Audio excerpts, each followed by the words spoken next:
it or see is like this giant, beast, which it can be, but there's so much more dynamics to the brake. It has different personalities, if you will. You don't get a lot of folks covering surfing pinballs. Yeah. It only happens.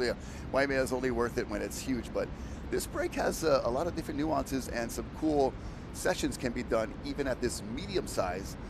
And when we're talking to Jamie Mitchell, we say big, that's like ginormous to us. So this is more like small kind for Brother Jamie. Yeah, I mean, look, Nazaré is one of these waves that has like ungodly power. And I've seen it look like South Stradbroke Island on the Gold Coast, like this perfect little 4-foot barreling beach break. It's 8 to 10 foot perfect little A-frames that you can go paddle. So obviously, what you see Nazaré being like 60 to 80 foot faces that has everything, and it's a beach break. Yeah. It's a crazy. It's similar to Porto Escondido, where there's that really deep canyon that funnels in the swell and makes it really jack up. And so we're watching this angle from the cliff right here. We've got a crew for Rogue.tv that is on site getting these epic land shots. We got some drone aerial footage coming for you too. This is just a new frontier. We're talking about new frontier of finding new waves.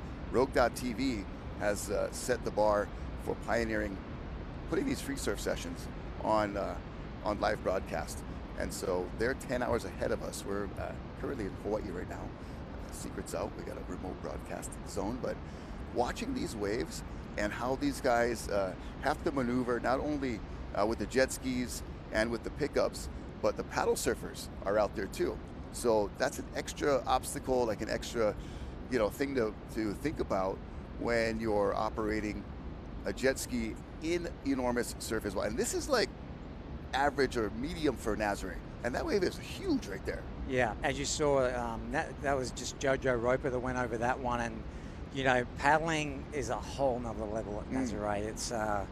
It's really hard, and obviously it's going to be harder with the jet skis going through the lineup. And sometimes I just wish that the tow guys and girls could just give those guys a couple of hours to really try and line one up, because it's really unnerving with the wake and trying to paddle for one and seeing a ski coming towards you, So, but it's just tough, man, because it seems like these days there's not too many people trying to paddle Nazaré. It's all about the jet skis and the tow. I just thought of an unwritten rule you can implement. Yeah. If you're paddling and a guy towing in is on the wave already, you're allowed to drop in. Yeah, for sure. You can burn them if you like. For sure. On that one. Yeah. But we'll see if that comes into written agreements. But as far as I'm concerned, if you're paddling, you have a little bit more right away. But the tow surfers do get that advantage of being further out and getting the wave much earlier. And on days like today, when it's that mid-size, probably tricky to line up and be in the right spot, and all those jet skis can be a little intimidating, especially with all the wake and the bumps. Yeah, when you're paddling, you've got to be so far in that it's the hardest thing, especially at a place like Nazaré, because there are all these different peaks. Like we have peak 1, peak 2, and peak 3. And today I would say Jojo's somewhere in that peak 2 range, and he's trying to maybe pick off some of the rights. There's some really good rights that go towards the rocks. And the last time I was there, actually, me and Jojo had a solo session on a rising swell that was bigger than this, and we were out there by ourselves, and Clint Kimmins was on the jet ski doing safety for us. And you're just out in the middle of nowhere, and you're trying to line up these things, and it's really, really challenging. And I really hope, as we see, I'm not sure who that was, but maybe it was Ottman from Morocco, but putting his hands up in the air. Little frustration. Maybe a little frustration, but the thing is, maybe go down the beach a little bit, away from those guys, and give them a chance for a little bit, but look, it is what it is, and I hope to see the paddlers get a couple of waves, and we're going to obviously see the tow teams go after it as well. So Well, and this break, as you look at the drone shot there, In the distance, right outside or kind of adjacent to it, is this. I've been seeing a lot of names calling this the Nazaré Canyon. The canyon that is, it's underwater. It's basically just a huge cavern or like a canyon underneath the water that is like 14,000 feet deep or something crazy. And it really does affect the way the waves come into this break. And it's been the kind of the signature dynamic of creating this wave, coming from super deep water, then hitting this canyon, and then coming across to make the left. And then that back beach that you see over there is really stays relatively calm for as much swell that gets into this left side here. And we have a little piece that we can show you that describes how this wave is even made and what happens when it all comes together.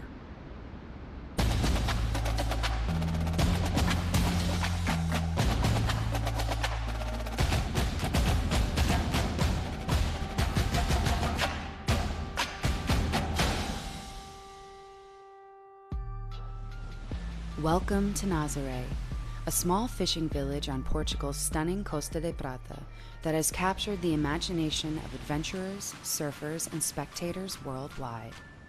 With its golden beaches, cobblestone streets, and gigantic winter waves, Nazaré is a perfect blend of beauty, culture, and the raw power of nature.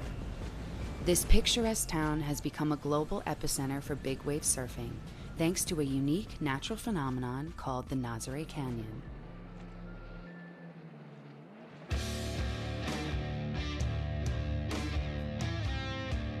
This massive underwater trench plunges to nearly 16,000 feet just off the coast, and it plays a pivotal role in creating some of the largest, most terrifying waves on the planet.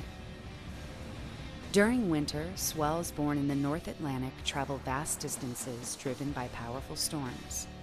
As these swells reach Nazaré, the deep waters of the canyon funnel and amplify their energy. When the waves meet the shallower seafloor near Praia do Norte, their height and power are magnified, creating the colossal record-breaking waves Nazaré is famous for, some towering as high as 80 to 100 feet tall. This is Nazaré, a place where the primal energy of the ocean meets the spirit of a beautiful community. Welcome to one of the most awe-inspiring places on Earth.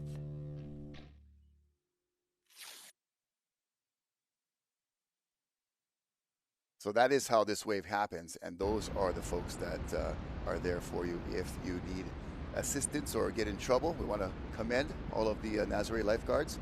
I was watching a little bit of a special about a couple of the guys, and it was really interesting to hear their perspective, on especially when naming or describing the size of the waves by using landmarks. And he was like, when it hits this rock at this size, I know it's about this many meters. And a lot like we do, we observe the things around us as the tow teams are getting their fill right now of all kinds of waves. And I think it's a little bit of Wild West over there, bro. I think that's Garrett McNamara on the orange ski. And the man who made it all happen. Yeah, it's an interesting crazy story to read it, and it's available, when you just kind of search Nazaré online and get all these really cool tidbits of information, not only about the surfing part of it, but the town itself and the area. A lot of cool history there, and we can get into some of those tidbits as we move along here. We're watching some technical jet ski operation on that inside section, and it is really turbulent. You've been on a jet ski there a few times, Jamie Mitchell.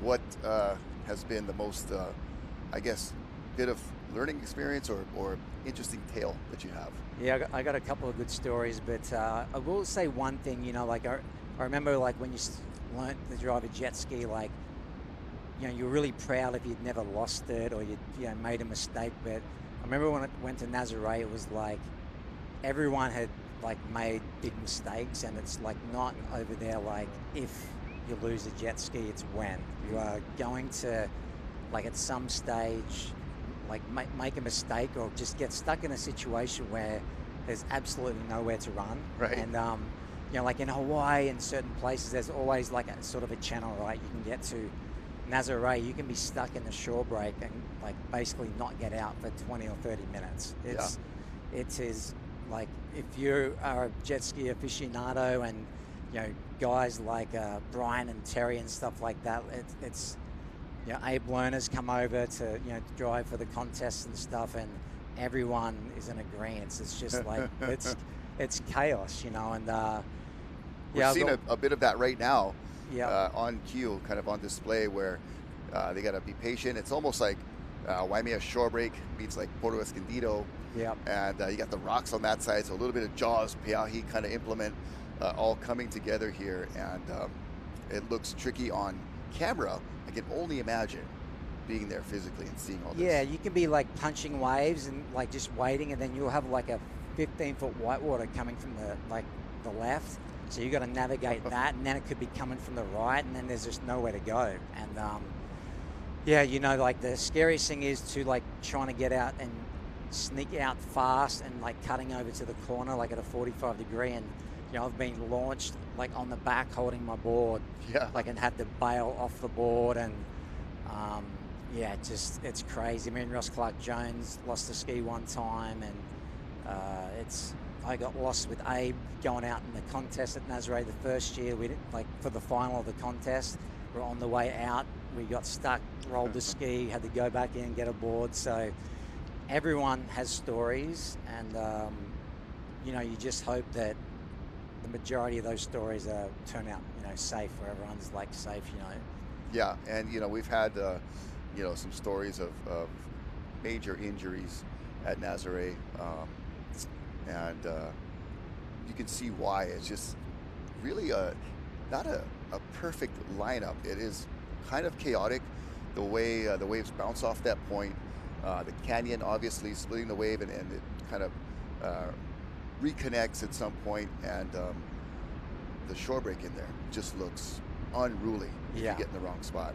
Yeah, and then you can just, like, you'll see then, like, you can kick out of a wave. You know, most times you kick out of a made wave and you're safe in the channel. Right.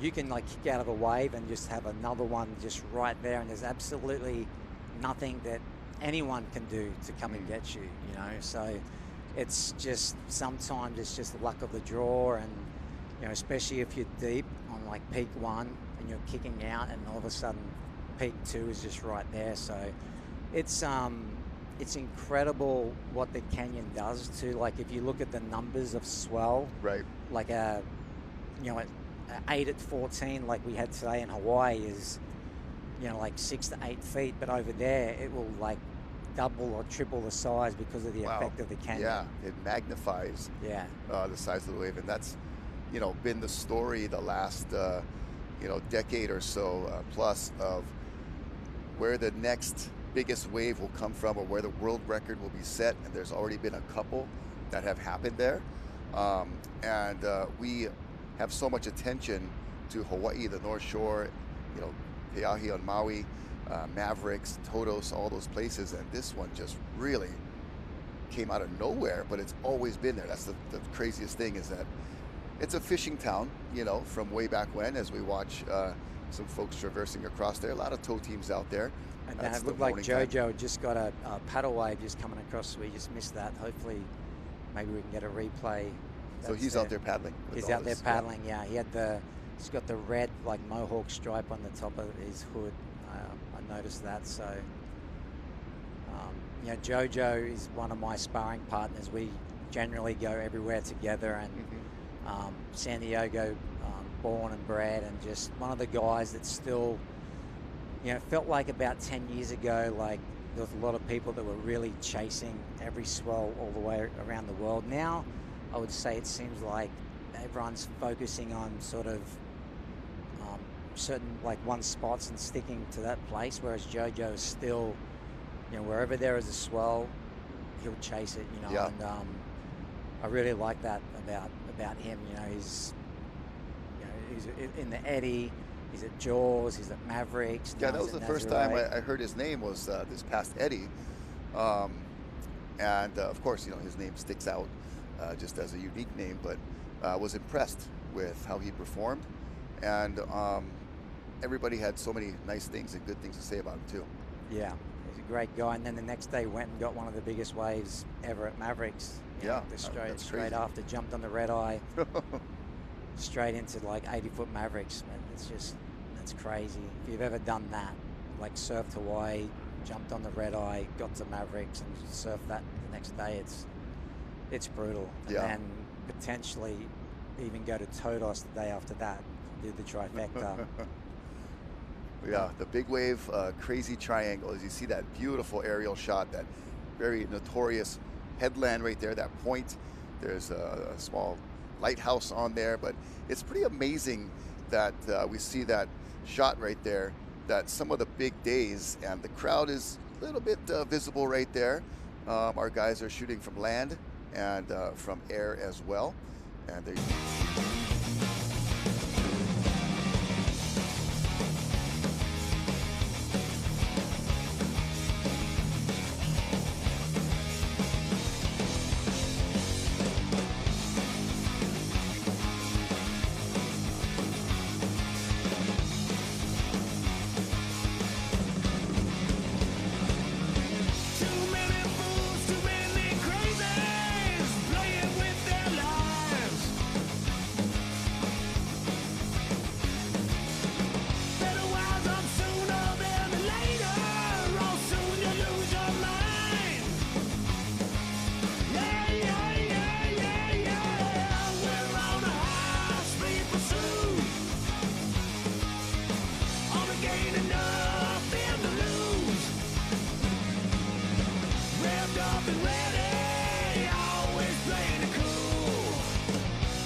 It was just so crazy this morning. Like I didn't even want to surf. It was so shitty. And then Paul was like, "Dude, get on the rope. Let's just try, you know." And I was like, "Okay, let's just try." But then we got a couple. The board felt so good on my feet. I just felt so confident. We started looking at the left.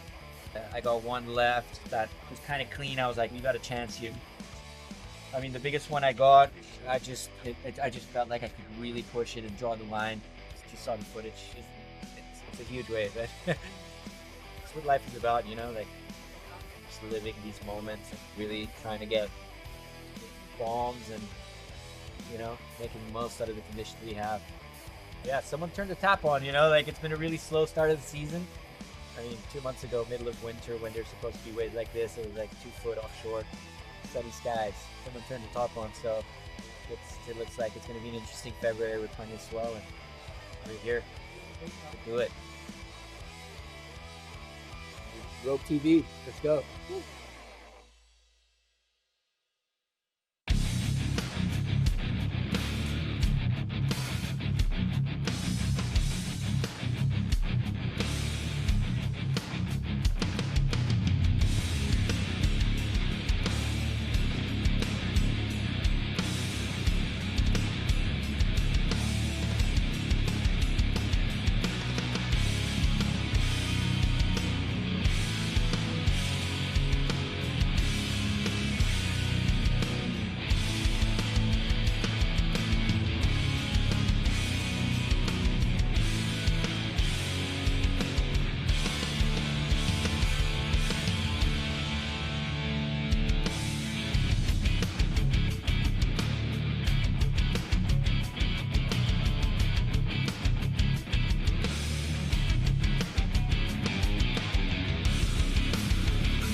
Yeah, I meant for Daniel.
That was such a bump, dude.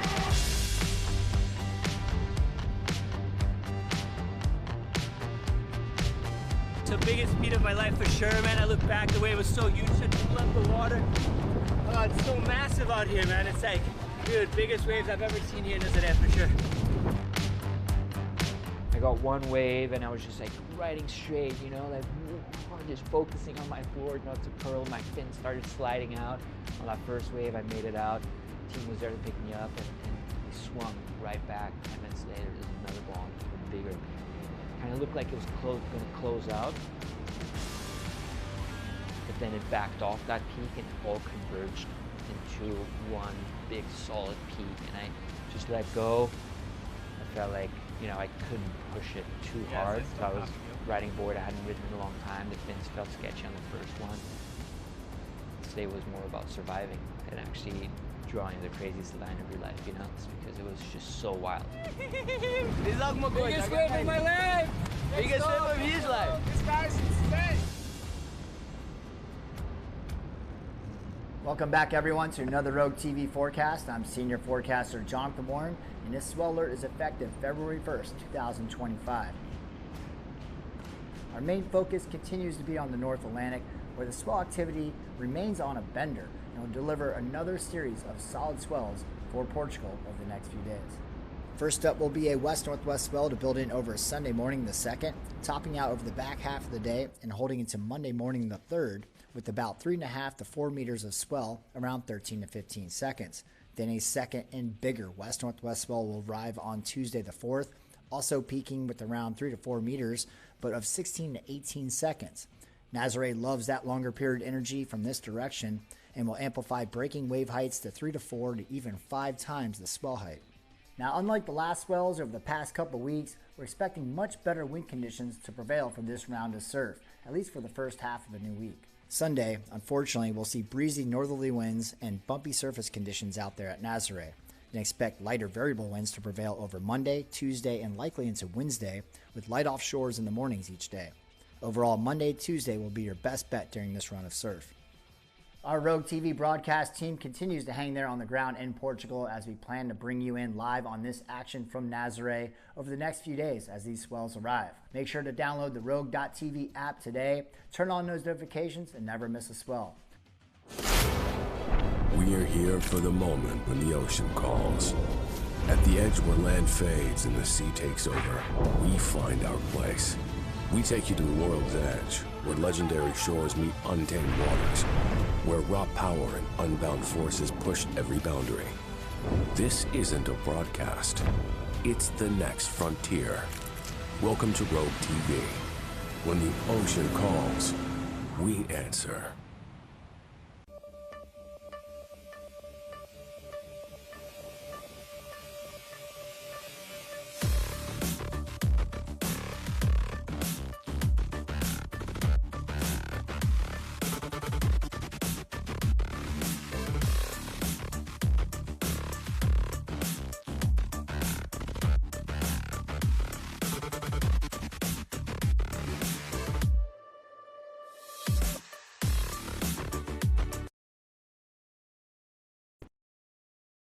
Welcome to Rogue.tv, doing live footage of a session at Nazaré. This is February 4th, 2025. It is not huge Nazaré, but it's clean, it's productive, a little bit of mix of tow and paddle.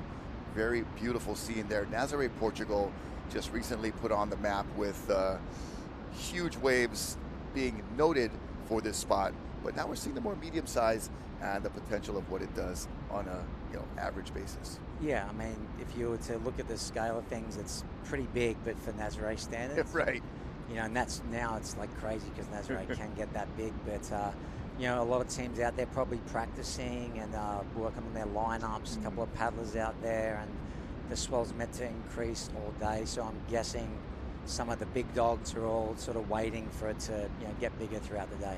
Yeah, we're checking out some replay action here while we were showing you the package put together by some previous days at Nazaré, and it's kind of amazing how this place has so many different faces and things to present you with as a surfer. And you're one of those dual big wave guys. You do a lot of tow surfing, but also being a 10-time champ in paddleboarding. Literally, like that paddleboarding, we're gonna stand up paddleboard. That's a new kind of paddleboarding. We're talking about OG status, laying down prone paddle. Jamie Mitchell's won, 10 events at from Molokai to Oahu. So paddling in, I think you would be not doing the paddle in justice if you just towed, because you're so good at paddling. So paddling into these waves is just something that some of the guys, they just tow, some guys just paddle, but you do both. Yeah, I think that the ocean we were talking about earlier, I think it offers up, there's times where you just know that it's a good time to paddle, and there's some times where you're like, you know what, now it's a good time to grab the rope. And some waves are not meant to be paddled, so that too. As we see Jojo just go over there trying to get some out there, but I'll tell you what, the courage it takes, at places like Nazaré, Jaws, Mavericks, to Waimea, to sit inside, see a giant wave come and not like scramble out to sea and hold the line. Yeah, hold your position. It's correct. Incredible, and for the surfers to have their lineups and trust them, and it's one of the hardest, as we see Jojo paddle. Oh, that's Jojo. epic, man! I wish it's one of the hardest get things I think in the ocean sports Right. to do, is to sit out in the lineup, like especially like these guys are trying to do, and line up 40-foot face wave. There's so much elements involved, and it's a needle in a haystack type of analogy where from the beach you're looking out, okay, I can sit right there, I'm kind of eyeballing it, and then you paddle out there trying to triangulate your position basically, because it's not only one straight in lineup that you're looking for. You need to have kind of you see that headland there's probably some little chips in the mountain that guys are looking at, like, okay, I want to be on that ridge, that lighthouse, and that, it's just a very complicated stars aligning. I mentioned that phrase earlier, to get one of these waves and be in the right spot for it. As we see a right, I haven't seen a lot of rights. Nazaré can be a split peak. Oh yeah, there's a bunch of really good rights, and when I'm out there and it's pretty big and I've been paddling, I've got some of my best waves where some of the rights on the second peak, sort of in between the first and second peak, going towards the rocks. It's as a regular footer, it's nice to go right, but more famous for its lefts, but it definitely has a good right every now and then, and with that swell direction changing every millimeter, you can change your lineups as well, like where you're going to sit. So Nazaré likes a pure sort of northwest swell. Okay. The more north it is, it sort of goes up the beach and it becomes like a point break and takes away from the peaks. And to west, it sort of misses, peak one and flattens out. But that true sort of northwest 315 direction really seems to make that canyon squeeze, and we call it TP.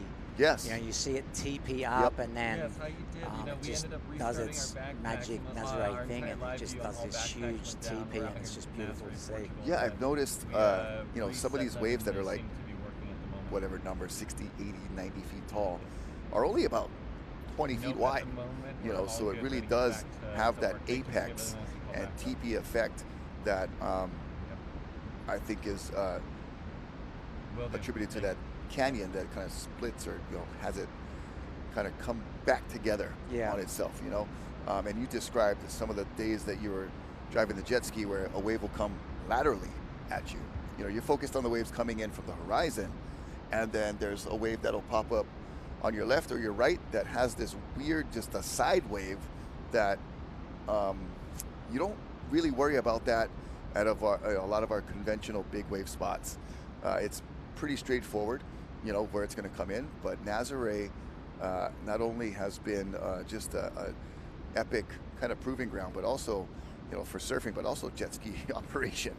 There's a lot to be learned out there, and you can do everything perfect, like you've told me before, and end up upside down. Yep, there's a lot of people that have become amazing jet ski drivers and operators, and it gives the girls a lot of time too. Like Maya became one of the best drivers out there. She was getting the guys into amazing waves, and and also too, like when you're running into the shore, you can't get too close because the sand there. If you suck up the sand in the impeller, it's really. Is it a finer type of sand? Yeah, it's finer, but like the rocks are like singular in a way, like so they can like get like sucked up a lot, and it's. So you see that where the folks are standing. Yeah. Some of the chunks and things like that, I'm sure, from erosion of that cliff that's right there, you can have the hazard of some bigger, chunky parts of the rocks, and the fine sand also just kind of bubbles up everywhere. Yep, and so this guy's, I think, probably lost the board. Maybe the lifeguards probably have it. He's swimming in to get the board, and then the jet ski, his partner's going to come back in, grab him. So it's an ordeal, man. Like, and sometimes on a bigger day than this, like you will be stuck for 20 minutes on the inside, and you're just punching waves after wave after wave, and it's you've got to be on mentally. With one mistake and you roll the ski, whatever, you've got to try and get it, and you got to skim it up the beach really far, because big surges will come, and you just don't want your ski rolling in that shore. And I'm even noticing, just to your point of you don't want to get too close to the shore. It looks like he's going into his a secret cave or something. Yeah, he's going into the danger spot there. What but he's looking for a board. Is he going to climb up the rocks?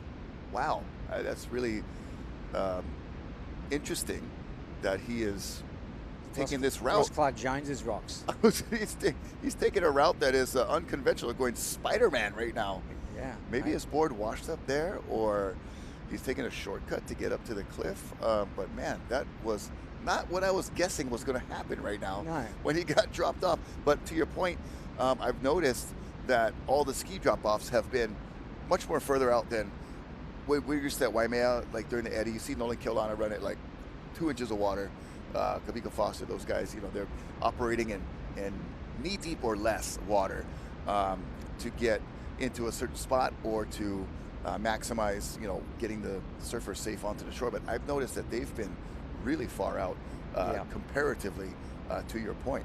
Yeah, plus the shore break there can just do weird double up things. So if you're depending on the tide and how big it is, if you're trying to do that tight circle turn when you put the nose straight onto the wave, it can be a bit more dangerous, But talking about the jet ski drivers, let's shout out all the water patrol teams around the world. The number one Hawaiian Water Patrol, Uncle Terry and Brian, what they do for us over here, and the Tahitian Water Patrol, and Frank Crouchy and the Mavericks Rescue guys, and it's just, without those guys, big wave surfing probably still happens, but it's not at the level at where we're at right now. And maybe much more casualties.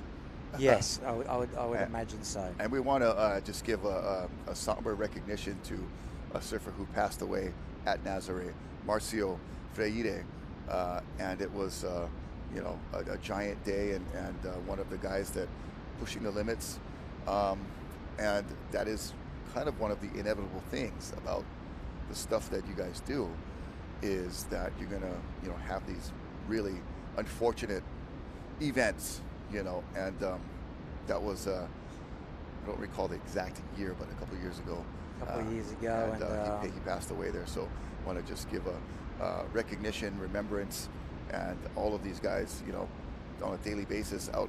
Even on a medium-sized day like this, you're putting your life on the line. Yeah, and these are the days that, you know, they tend to bite you in the butt, you know, when you may be a little bit more relaxed, it's not as big, but, you know, like the age-old saying, never turn your back on the ocean. I just am, or never try to jump in off the rocks at Nazaré. I don't know what is going on right now. Is he looking for something? His board's in there? I think his board is being pushed into the rocks. I was going to say, but it's probably shredded by now. But, I mean, maybe he wants the fins off of it. I don't know if the straps, like, I mean, you know, like. I'm interested to see where this goes, you know. This is very intriguing, for sure. It might be his favorite board, bro. I guess, man. You got a magic board. You're willing to go into a watery cave. And ain't magic no more if it's in there. I was going to say, you know, it's probably, I don't think the fins are on it anymore if you're getting those, or maybe those were special straps. I don't know that you got on a great occasion, but man, that was a lot of work.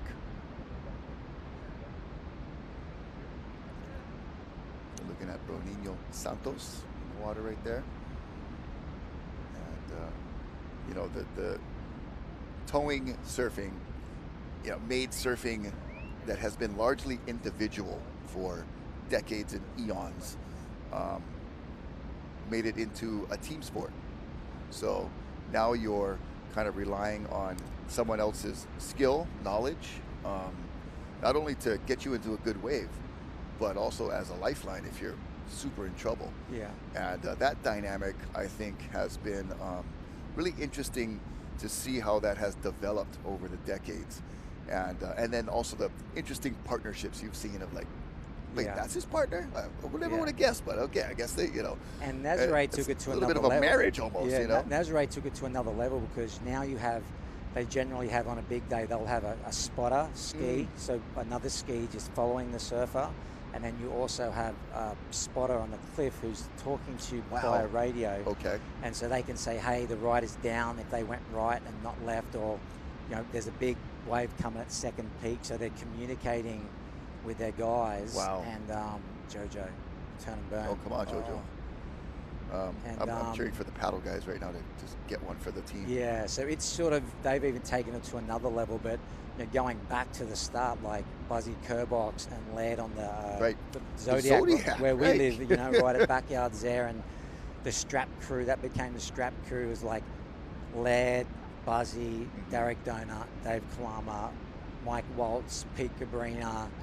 I think even Jerry Lopez jumped Jerry in with them a few times. you know, and I mean, what they did to, you know, just make it so popular. You know, it's a pioneering too, man, in a lot of ways. That's cool about surfing too. There's so many different eras that have occurred, you know, and I've been watching a lot of old stuff, Greg Knoll, prior to that even, like where it's just like huge boards, no leashes, looking at Waimea for like days and days and days. Finally somebody goes, are you gonna go out? If you go out, I'll go out. Well, if I go out, you better go out. And it's like just taunting each other basically, and you know, what was thought to be unrideable, and that's kind of, you know, the Nazaré is almost like North Shore 2.0 of the way it's developed into a really popular and noted big wave spot, but has also this kind of cool, you know, mid-range and bit of a breeding ground too, I think, of athletes that are not normally, you know, taken to this kind of conditions or waves, but they see other people doing it that are coming in and showing what's possible, you know. Yeah, but I mean, I think you've got now a really wide spectrum of, you know, maybe people that are wanting to do it and they're going to come over and maybe go out on these type of days to get practice. And obviously you've got the top tier teams that are just the best in the world, you know, and you've got everything in between. And it's just, it's become so famous. Nazaré's become so famous.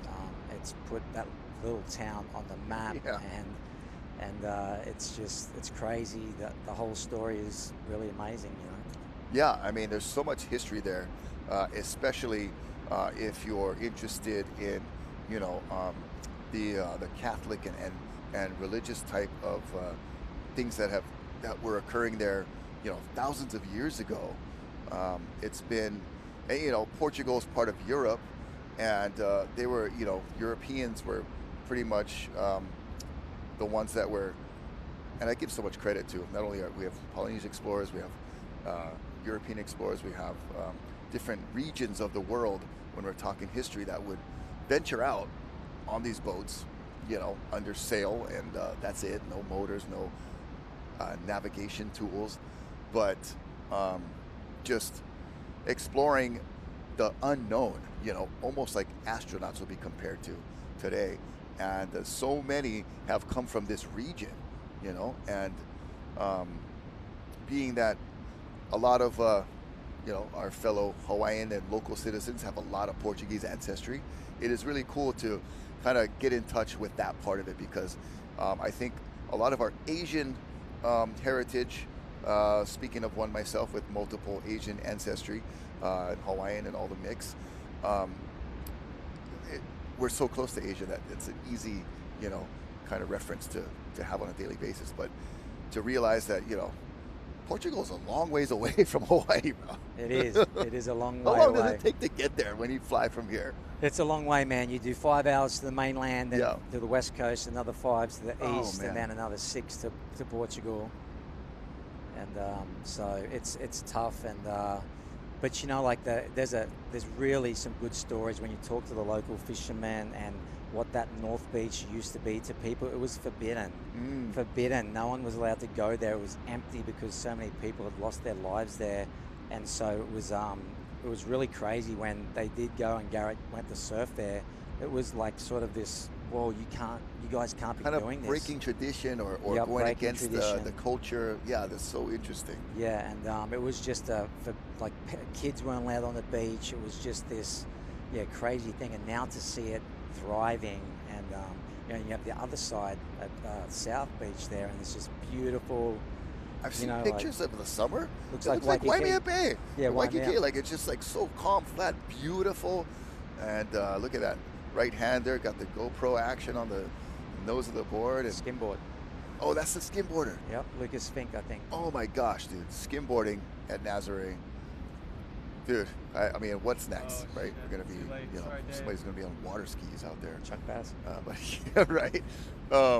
But the interesting thing I take away from your last comment there, Jojo, the paddling champ. Yes, Nice. let's do it. Sick. Beautiful. Oh, The crowd just always loves when you do that.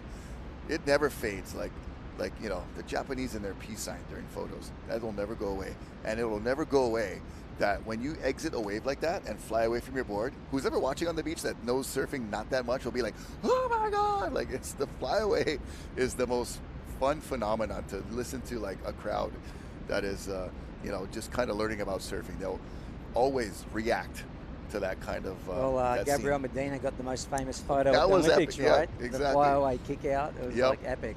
And the theatrics can be performed on any part of the wave, even on top, out of the wave. But the fact that that beach or that side of the beach was forbidden just tells you a lot about the respect and reverence for the ocean that transpires or transcends just our Pacific and the way we grew up learning about it, that there are some really relevant and parallel cultures that have the same kind of respect and knowledge about the ocean, just in their different area though, and to their local spots there. But the fact that like you weren't allowed to go on this side, I see why not, because I'm sure there's been kids, anybody not even intending to swim, just taken off the shore. Look, I've been in that shore break when there's been no surf and just body surfing and body womping, and it's so powerful. Yeah. It's like, it reminds me like it's as dangerous as like at Kiki. Yeah. At the shore break there, like instantly you're just walking along the shore break and then boom, you're like in massive trouble. Right.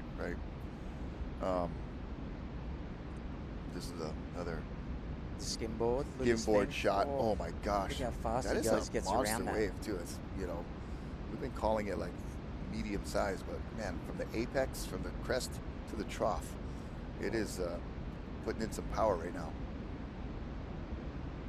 A lot of action. Yeah, I mean, paddle surfers, tow surfers, skimboarders. What else do you want? We'll throw out a tandem team out there. Foilers. You know? Some foilers. Oh man. And so there's no, like, so here in Hawaii, if you are toe surfing, you know, there's Phantoms, there's Himalayas, there's all these other big wave spots other than just Waimea. And Lucas Fink is our skimboarder. That was a nice call, Jamie Mitchell. And he's getting a little ride in right there. But when you're toe surfing, and if someone paddles out on a surfboard to paddle surf, the toe surfers need to give way. Usually they will need to exit the area by law.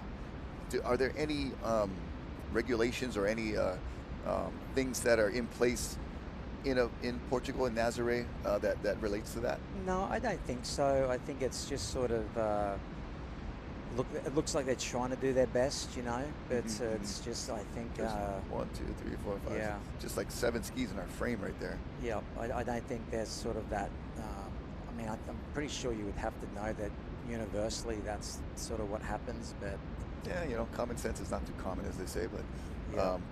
But good to see Jojo getting some. I know he'll be happy with that, and then, you know, he might go back in, and you never know, you might see him back out on a ski trying to, you know, tow one in the afternoon when it gets bigger. But hats off to him, man, because it's not, like I said before, it's not easy to do that. yeah, to find that kind of that needle in the haystack. And Lucas Fink on the skimboard. Speaking of not easy to do. I mean, you see the hand jive. It's because there's no skegs or fins on the bottom, so that's all he can do to, like, just keep the board on a straight line. It's so crazy what these skimboarders and I saw this little clip. I got sucked. Oh, in the barrel, pulling in. Come on, brah. Oh, that was nuts. The replay action on the barrel. But there's like a finless guy who goes out, he's specialized in just finless surfing. But to be able to hold that line, especially on a skimboard that's maybe 4 feet tall on a 20-foot wave, that's a different kind of level. Yeah, and he's been doing it a lot lately. I've seen him at Mavericks. He's just got a giant one at Jaws on that last run of swell, and it's amazing, man, like what he's doing. And you know, if anyone's tried to surf a skimboard, you know how hard that is. And, yeah, Brad Domke was the first one to sort of do it years ago. He got a giant one at Porto Escondido, and then Lucas has come along and just sort of raised the bar and taken it to another level. And you know, Lucas Chumbo usually partners with him a little bit, and I've seen them together and stuff. So, when your partner's a skimboarder, you gotta, you know, easy packing on the jet ski. Doesn't take up too much room. You see a nice pickup right there. Whitewater was bearing down on that jet ski team and was able to grab the rider, and now it's board location, I'm guessing, or maybe just getting some space between that really just detonating shore break that's a few yards out right there, and some more live action. The toe surfer on the backhand with the red jersey. Is there a reason to wear a jersey if you're not in a contest? Like, is there sponsors? Or I think that's the Quicksilver vest, the inflation vest. And gotcha. So that's red, and you'll see a lot of them. And then I think what people are trying to do, which is pretty smart, is be visible. Be more visible, correct. You know, so your partner can see you, and Yep. I'm sure, like, for looking at footage and stuff like that, if you're wearing a pink rash vest, Yep. you're sort of going to be, you know, visible. But yeah, I mean, surfing is such a showman performance sport. We kind of not forget about it, but just it goes by the wayside sometimes. Even in a free surf sesh, you know, everybody will always kick out who's a surfer and, you know, intending to be out there, like, just wondering who saw that wave or who got the footage. Oh, there's a teenager right there, 13 years old. I don't know what the driving age is in Portugal, but he's certainly earning his big boy board shorts right now. And speaking of the yellow helmet, so like they've, you know, obviously realised they want to be able to see him like that. And I actually heard yesterday this young man had a pretty bad wipeout and went close to the rock. So he's shaking it off and back out there today. And man, 13 years old. That's amazing. Yeah, and to be able to, you know, get back on the horse, back on the board. So much of it is that, that psychological, mental preparation. And when you have a really bad wipeout, it can be hard to just get right back on it. But I think also the preparation before that, knowing your possibilities, your scenarios that you could get into, helps prepare you too. You know, when you know, if you think it's all going to be gravy, and something happens, then you're pretty much done. Yeah, I mean, big wave surfing, you need to be in shape, number one, and you also need to be mentally there because, Camiel, the young kid's name, and man, going for it. That's 2 waves we've seen in a couple of minutes, and he's getting his reps in. This is a great training size for him, and obviously the more waves, test some boards out, the partnership on the jet ski, all that stuff is just you can't buy experience. You got to get out there and do it yourself. Yeah, and it is just like it's the aquatic classroom at this point, where you're just taking all these all this knowledge in, all this experience. Obviously you're going to use different lineups at different sizes, but still just being familiar with the area. I had a goal of being invited to the Pipe Masters since a young kid, and on the note of being seen, when I first started going out there, I wore a bright yellow tank top. I said, I'm not going to wear a black wetsuit top. I'll look like everybody else. Because you got to, in the conversations at wherever, the watering hole, Lele's, Halibut Joe's, like, oh, Rocky I saw him get some good ones, Yeah. So, and then it was also, though, I only surfed that break pretty much, 2 feet to 20 or whatever. I wanted to know every nuance part of the reef, and this young man right here is getting that valuable experience, being out there. It's like a pilot, hours count.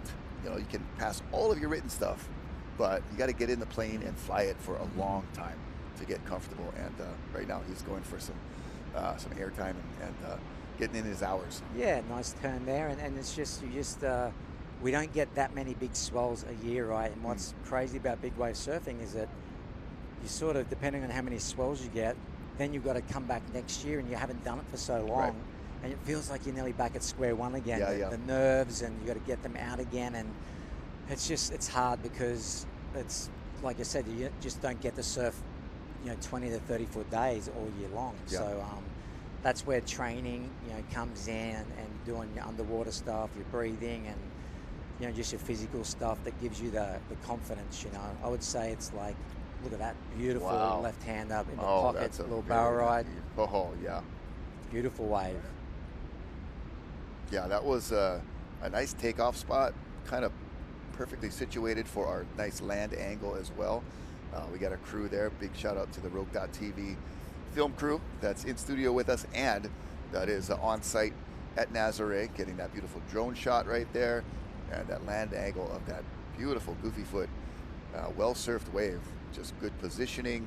We saw a guy get a barrel earlier, but not able to make it out. So he was definitely feeling good after that kick out.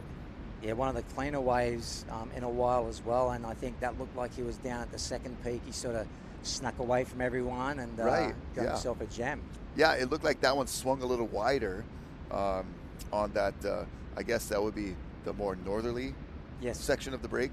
When you look at Nazaré, they're facing the other way, so it's north is going left there, and kind of just cherry picked a good one. And it's all about seeing it too.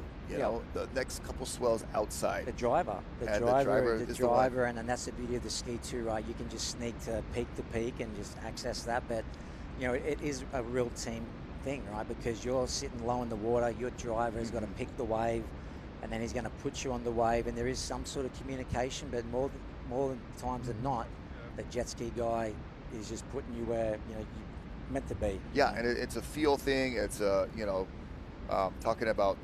You have a relationship with the wave, knowing it and being out there in all conditions. And then you have this human relationship with your driver, and they know what kind of waves you want. You've talked about that already, and you trust the driver to get you in the spot and on the ones that you want to be on. That was a kind of a nice moment for that team right there. Time to change over and give the driver a wave now. Yeah, he's like, okay, bro, that was your one. My turn.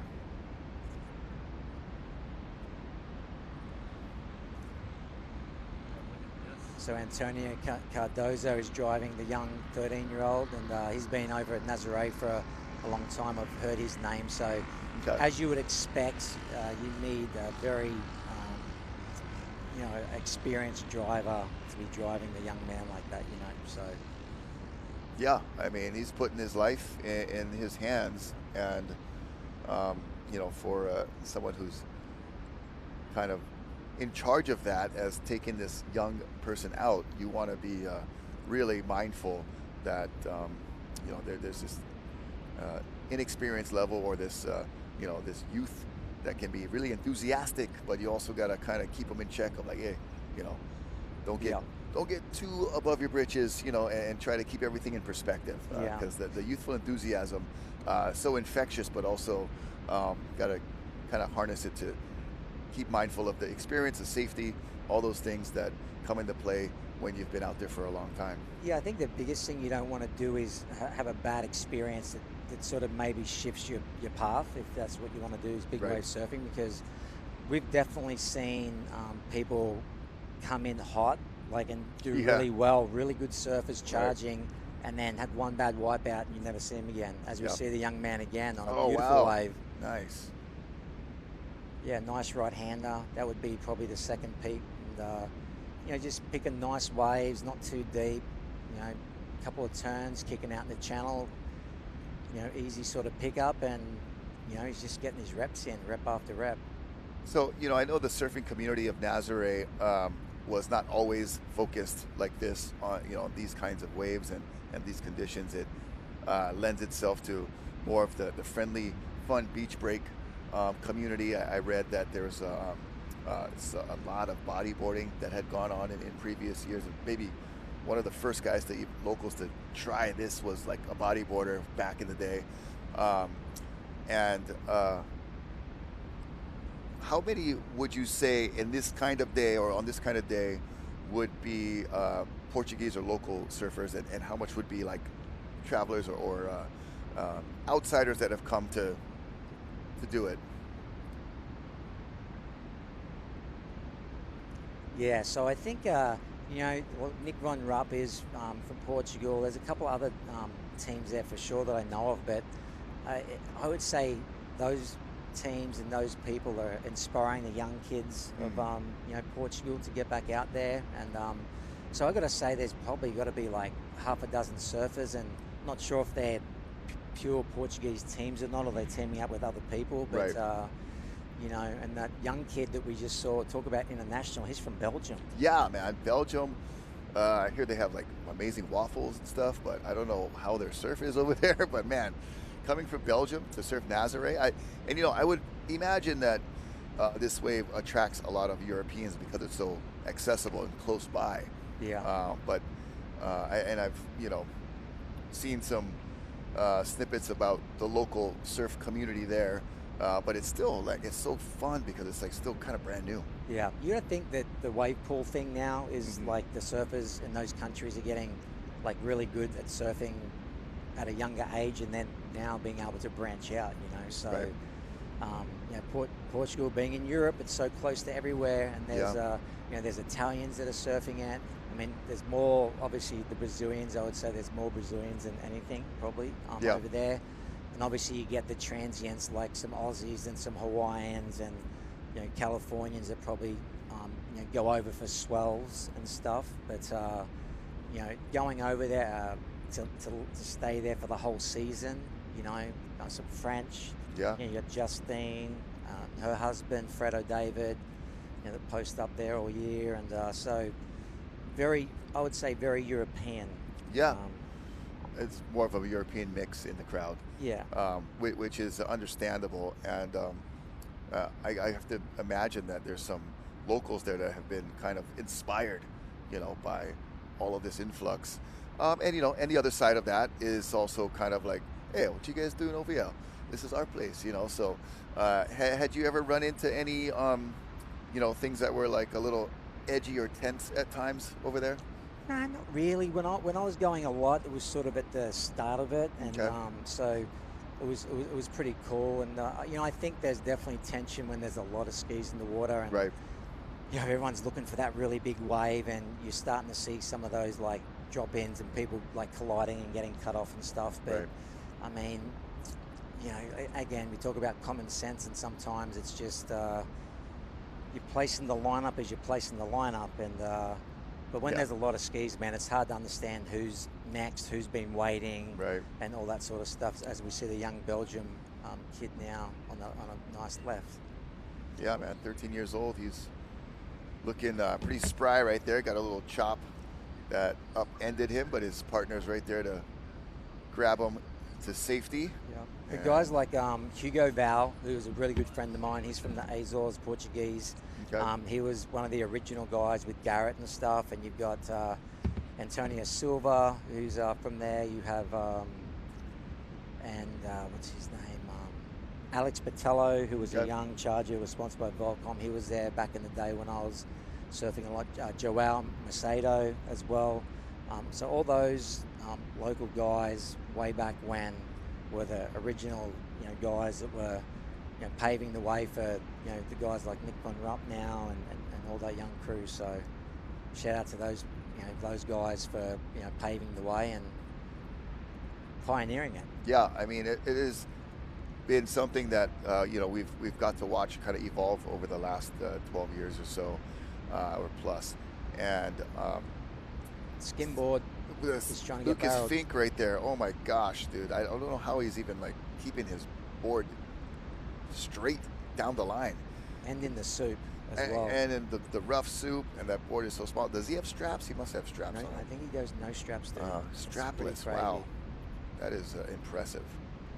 Gosh, man, that is just really kind of unfathomable how you can keep that line. And what would you even like be thinking? Like, I got this idea. Okay, guys, I'm gonna skimboard Nazaré. Yeah, I mean, Props The- to him though.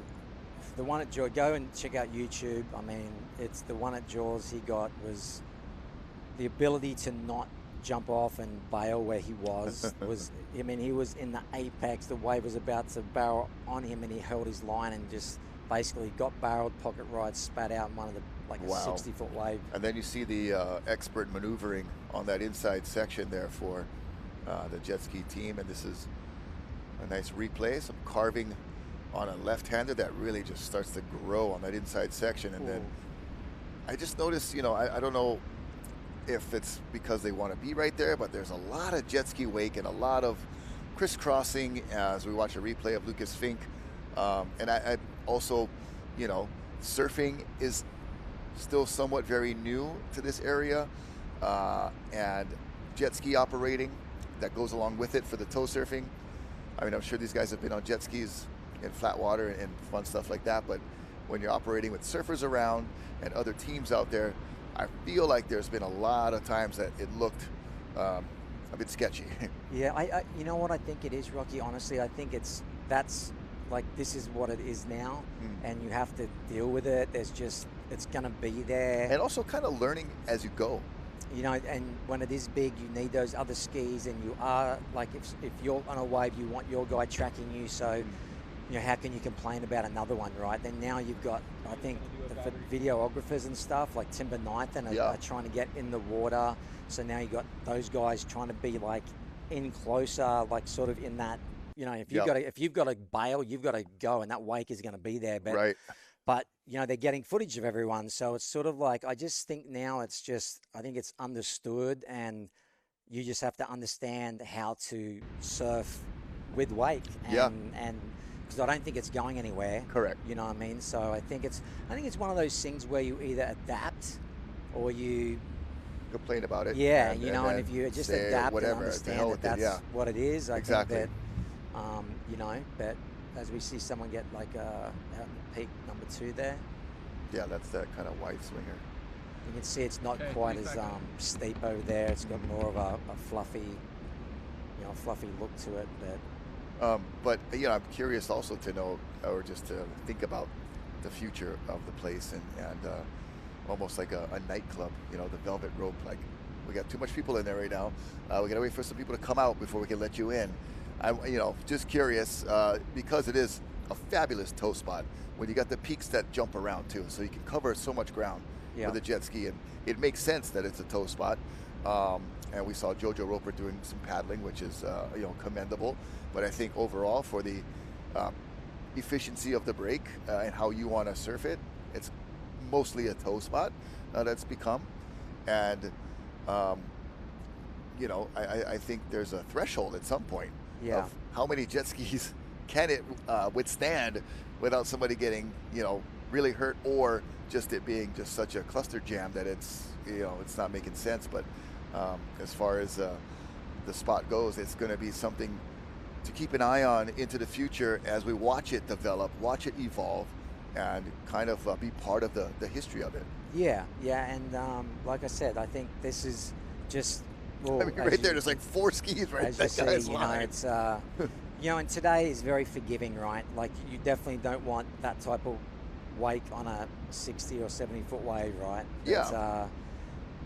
Or just a big machine right where I'm trying to go. Yeah. And I think that surfer almost bailed off because there were so many skis right there. But I'm definitely just observing as a spectator, sure. that is never been to the area, and just noticing. I've obviously driven jet skis in the biggest conditions on the North Shore, but as I'm just kind of observing and thinking about the place as it develops and evolves and gets more popular, it is just something that I think we're always thinking safety first, have right? to look at the elders, like someone like a Garrett, and people that have been there for a long time, and sometimes just sitting down in a round table and just having a think tank about how can we do this, like, safer, better, and just talking about it, and as we look at this young Belgian Grom again, getting the most waves, that's for sure. Yeah, I mean, he's definitely and gained pretty technically sound too. Looks quite solid. Like, some people on their toe boards look like sketchy all the time. You know what I mean? Like even through the bob, but he looks quite solid and impressive for. Yeah, kind of like they're barely hanging on, and it's not doing much maneuvering, but he's definitely got some flow, and realizing where his weight distribution is on that smaller toe board, and probably comes obviously from a regular surfing background, and has somehow found himself on Rogue.tv. Where's his in the center of it all? Where's his mum and dad watching from? Oh man, they're having a waffle watching from Belgium, maybe, or they could be right there by the lighthouse.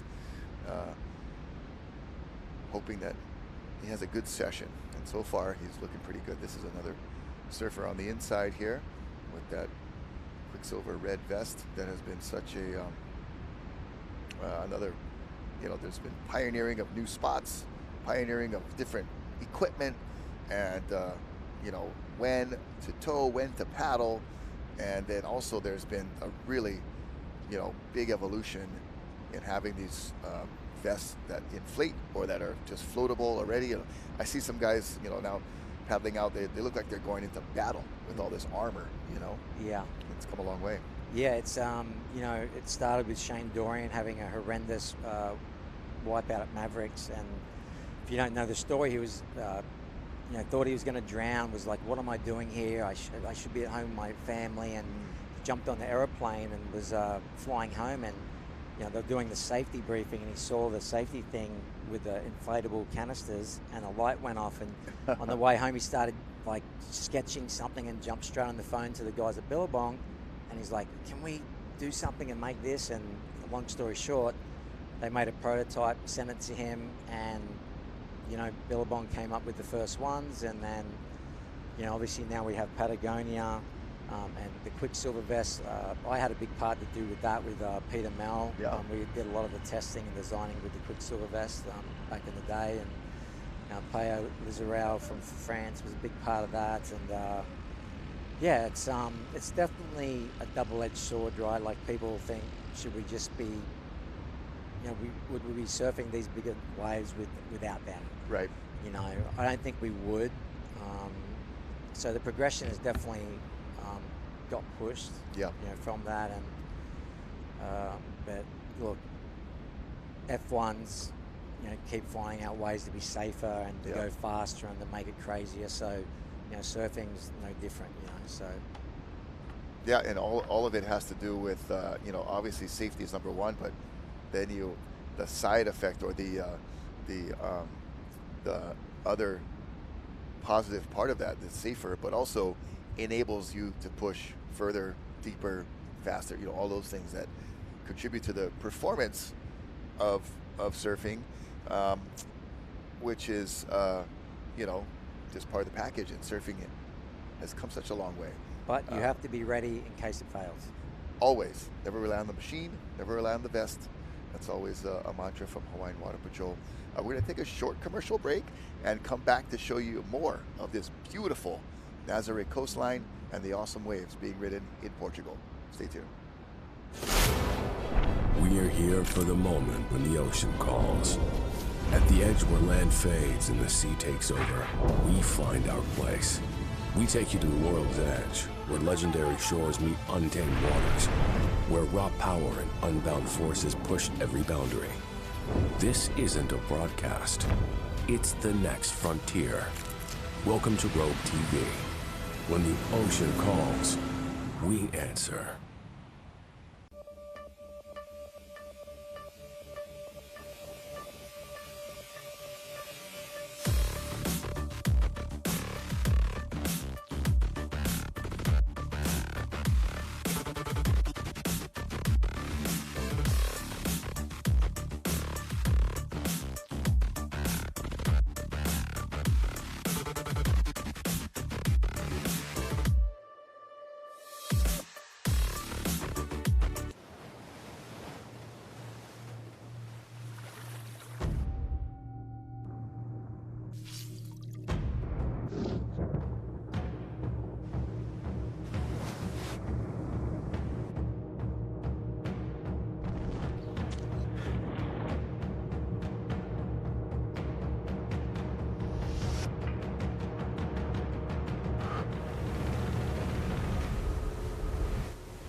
We've been heading out to sea since 1983, bearing witness to 40 years of some of the water's best moments, and being there to help our mates when seas get rough, always looking to go further and stay a little longer in places we call home, like the Gulf of Oman, Ningaloo Reef, Mag Bay and the Little Creek out back. We're proud of where the bow's pointed now, so climb aboard, let's see what's out there.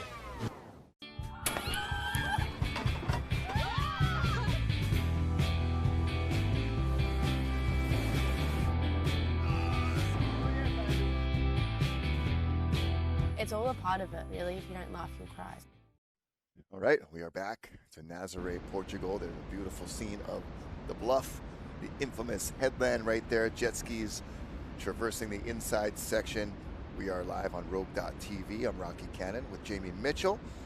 And just a medium-sized day at Nazaré.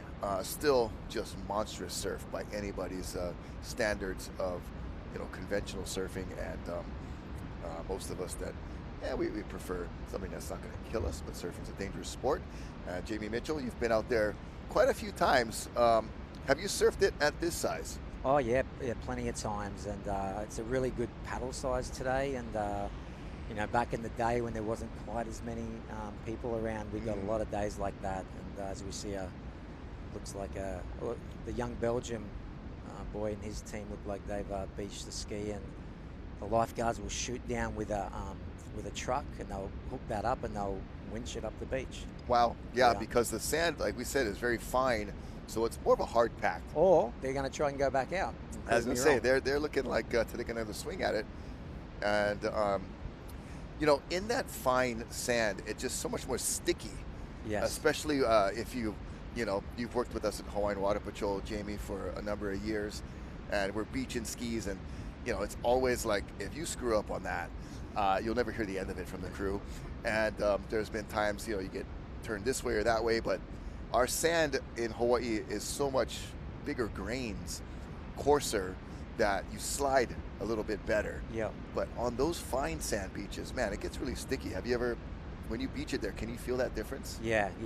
There and the places like Australia too. I had a pretty crazy experience in Australia where the water receded and there was potholes and I was coming up at the Quicksilver Pro and I hit a pothole, rolled and like literally rolled the ski. Oh my gosh. Like it was like a barrel roll. Yeah, it was crazy. Oh gosh, and it did not land on you, thank goodness. Did not land, thank God. Oh, man. But yeah, you can look. Skis are no joke. You know, like we have these things say full throttle, half tank. You know, but it's they're to be operated gently, and you don't need full throttle all the time. You know. Yeah. One of the coolest things I saw is when you come out of the guy come out of Waimea River. Yeah. Shoot over and into the water. That's pretty awesome from the Hawaiian Water Patrol. There's a look at the crowd that is enjoying the scene here at Nazaré, and it's become quite the spectacle. That viewing point is just really that bird's eye view. You can watch it safely, and that's like 4 adults and 1 teenager trying to work that ski just close enough to get the impeller to work, and they're not getting a lot of help from the ocean. It's kind of receding rapidly, and there's no lift underneath as we watch a surfer on the forehand. This looks like the same gentleman who might have got that nice pocket ride earlier on that kind of wider peak towards the north that we saw. Yeah, but good surfer, nice style. Yeah, not exactly sure who that is, but what's really cool is that these guys that, like we said earlier, you're out there free surfing, you're there on the days it's going off. This is not the biggest day, but a lot of these guys would be here on that big day too. But the fact that you have a film crew there and we're kept capturing it all on Rogue.tv, where we archive it as well. Talk about, I see a lot of guys that are excited about, the live cams that they can play back, but you only have that one angle and you're like really small, maybe some grainy footage, but this is like quality, high def, drone, land, all the angles, and you get to watch your wave and, show your wife and kids and whoever else, your buddies, and be super stoked that you got to be captured on a Rogue.tv broadcast. Yeah, well, what better way to study and understand a spot and the way that you're surfing it, the way that other people are surfing it, watching the lines they're drawing, maybe the waves that they're selecting, right? Like I remember watching the Power Lines videos growing up of Mavericks, and I grew up, like basically I feel like I learned to surf Mavericks from those videos. And still to this day I'll watch those edits and I'll learn something all the time, so Rogue.tv also, like that young man from Belgium, he's going to be able to go back and look at all his waves, and he's going to be able to critique himself and what could I do better, what could, and that's he's going to cool, be taking the clips to show and tell at school. Good for sponsors, right, as well. Yeah. Go and show your sponsors that, I'm going to be on, Rogue.tv and, front and center, and, I think it's great what, the team's done Salt and Air, and it's really cool. Mike Cricket and the team, Revolutionary, pioneering, and the idea has been thrown around quite a bit, and we're finally putting, pen to paper and putting, all of this together. And I want to give a shout out to Nazaré Water Fun, as well as we watch someone having a lot of fun on this left-hander, negotiating the Nazaré chop, the soup, the jet ski wake. Talk about a wave that is full of interesting, fun things to navigate. Nazaré has it all. Yeah, and usually at certain spots you can pick which waves are gonna, be the best ones with no whitewater and stuff. But Nazaré's just so hard because there's just so much going on. And wow, oh, Jesus, that is a crowded jet ski lineup. Yeah. There might be, if we get a frame, we can count probably at least 15, maybe more, which is just, a testament of how this break has been really noted and popularized. And we saw like a chop hop right there, fading to the right-hander. That was really impressive. Yeah, I think chop hop to fade. I'm not sure. I think this might be a guy called William Santana, and he might be from Brazil. And I've seen him just show up at the last Jaws swell. He got massive waves there. He went to Mavericks the next day, and now he's here. And just out of the blue, I've heard just this guy's name, and he's just surfing well and getting waves. I think that was him. I'm not 100% sure, but shout out to William if it is. But he's been on a tear. Yeah, and we talked about just being at the right place at the right time, or being in the scene and wherever it's going off, and you got to show up. You got to be ready to put your best foot forward. There's the QR code right there. If you haven't got the Rogue.tv app yet, maybe you're watching this on our post-production broadcast, or you're watching it somewhere else, but get the app, man. That's the best way to keep up, because you can watch the live stuff as it happens, and then access to the entire archive of things we've already done. We've done some cool simulcasts of Peahi and Waimea. We've done some really epic stuff at Jaws, at Peahi, and also the Eddy at Waimea. That was a beautiful show, and that was a great fade to the whitewater. Gosh, to the leap off the board. But so much power in this wave, and all the soup and all of the turbulence is just really, it's cool to see the big wave surfing and these kinds of waves be available outside of Hawaii. And speaking as a Hawaiian surfer, we always are biased, and we always have this, especially from North Shore, like a chip on our shoulder, like when they see a new wave, and I'm like, but still, that's nothing to Waimea. We always have this this pride, which is just inherent, and it's in human nature. But when you really put it in perspective, and if you're a true fan of the sport and of wave riding and finding, different things in the ocean and new frontiers, it is really respectable what they're doing, and that's coming from someone who's from the big wave capital, in quotes, that has been for decades, and then to see now Mavericks and all these other spots, Nazaré popping up, it is just shows you that the globe is huge. Yeah, we've got so many different places. Looks like a lady on that left there surfing. All right. Yeah, making that wave. That was nice. And look, there's still no place like the 7 Mile Miracle as quality and how many good big waves there are. Right. Just other waves have popped up, Maui, Jaws, Mavericks, and look, I think we sleep on probably maybe the best big wave in the world. That might be Cloud Break. Right. When it happens, okay, it just doesn't happen as much as the other waves. But what I think is exciting is I just focus on looking at places like Ship Sterns or the Right, or getting the bowl at Mavericks with Rogue.tv. There's just so many amazing spots that when they turn on at their best, and the type of footage we're going to be able to show live, it's going to blow people's minds. Right, to be able to capture that and all the angles, and those places have been put on the map now with different types of edits and videos, but there's something about being there live and watching it as it happens.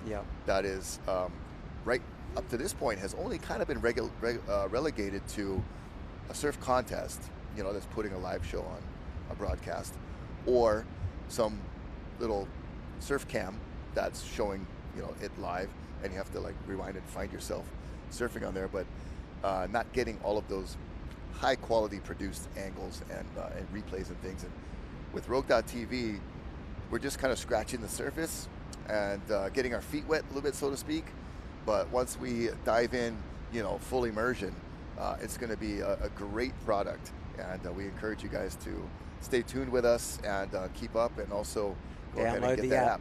Download the app. The app is going to be your best friend for a while, for if you like surfing in live format and of just your everyday chargers. There's a driver trying to negotiate the inside section right there, and not only that, look at that. Oh wow, nice. We'll count it. That was a barrel. Yeah, and not only that, Rocky, especially in Hawaii, if you're into OC1 paddling, there's the Molokai Ho, and Hawaii's so rich in water sports, so there's going to be the Molokai paddleboard race will be filmed, I'm pretty sure, the foil race, and there's something for everyone. Big wave surfing is super visual and it's awesome, but there's these core sports as well that as we see an insane my gosh, drone shot there. Oh man, it is quite different than we looked at it the other day, with the overcast clouds that really crossed up wind pattern, and it's really has turned on as far as conditions go for Nazaré. Blue skies, you still have that really, I can't get over the ominous dark water color, that sand churning up, and it just has that spooky feel or look to it. Mavericks-esque look to it sometimes. Right, yes, it's very similar to what Mavericks looks like. Yeah. Yeah, the darker water, visibility underwater's not happening at all. And, it's really just adds that element of danger and of fear that this is really something you got to be ready to do, full on.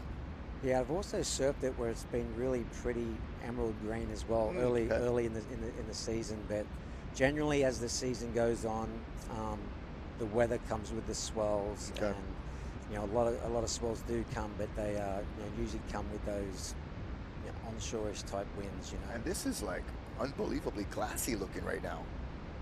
I think it would be like even better, like you said, if I think the chop and everything is just from all the jet skis. Yeah. It's just constantly reverbing in the water. Like if you had no one out there, I'd say it would be like nearly picture perfect. Yeah, these waves are just beautiful right now. Just the light offshore winds. Down the beach, that one, the guys that picked off away from the crowd and getting their reps in. So geographically, Nazaré sits, if you look at Portugal, it's kind of a more narrow country. Like it's more of a rectangular shape, north to south. As that replay right there, oh, bro, count it. The chandelier, little shampoo, but for Nazaré, that's a legit barrel. Yeah. Just to be out there. Nice carve right there, putting it on a rail. Looks so fun to just have it at this size and do some maneuvering like that, and have a jet ski rope or sled waiting for you as soon as you step off the wave. Yep. Oh man. Yeah, I would say fun. today still like on the west, like if I'm just looking at the swell, it's like probably on the west side of what they want, because it's not really magnifying the TP. Right. You know what I mean? So if I was to guess and look at the direction come in, it's probably somewhere just under 300 or around 300 degrees, and if it was just 10 degrees, 15 degrees, more north, I think you would see like the same swell magnified even more, Yeah, because it does have a tendency to do that, where like it looks like two peaks come together and then jack up that TP. And then sometimes the waves out the back, the bigger ones that you think, like if you just visually think that's a bigger swell, like they'll actually like sort of peter out and like be more flat. Okay. Sometimes the ones that actually come in further in, they'll jack up and hit it and actually stand up really tall. Perfect example of that was the tow contest a few years ago, and Clyde Lenny got that really steep right. And if you see a still shot of it, it's like, it looks giant. But check out that scene right there of just that beautiful cliffside. The town and municipal area down to that south beach over there on the right hand side of your screen, and then the trail, the road that leads down to the viewing point. It just is really a picturesque, amazing scene. Yeah, and shout out to Portugal and the government and Nazaré municipal county. They get behind surfing. They get behind what's going on there. Yeah. They have the museum on the cliff with all the boards and surfers board. So as we're looking at the kind of the topography of the shoreline and the viewing area, we're going to take a look. There's a blanket right there. They're just making a picnic. That's beautiful on the bluff right there. We're going to take a look at some of the information about the dynamics and mechanics that makes this wave so special. Check it out.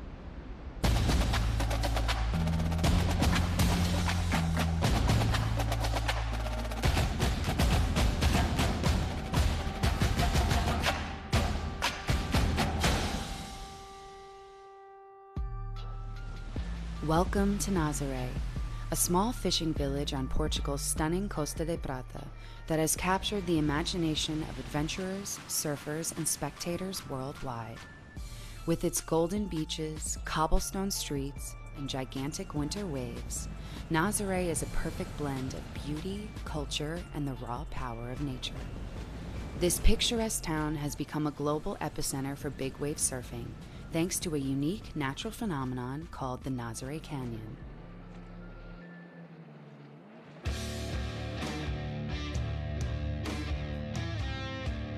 This massive underwater trench plunges to nearly 16,000 feet just off the coast, and it plays a pivotal role in creating some of the largest, most terrifying waves on the planet.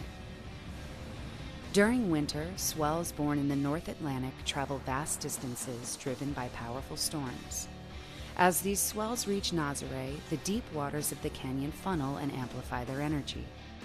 When the waves meet the shallower seafloor near Praia do Norte, their height and power are magnified, creating the colossal record-breaking waves Nazaré is famous for, some towering as high as 80 to 100 feet tall. This is Nazaré, a place where the primal energy of the ocean meets the spirit of a beautiful community. Welcome to one of the most awe-inspiring places on Earth.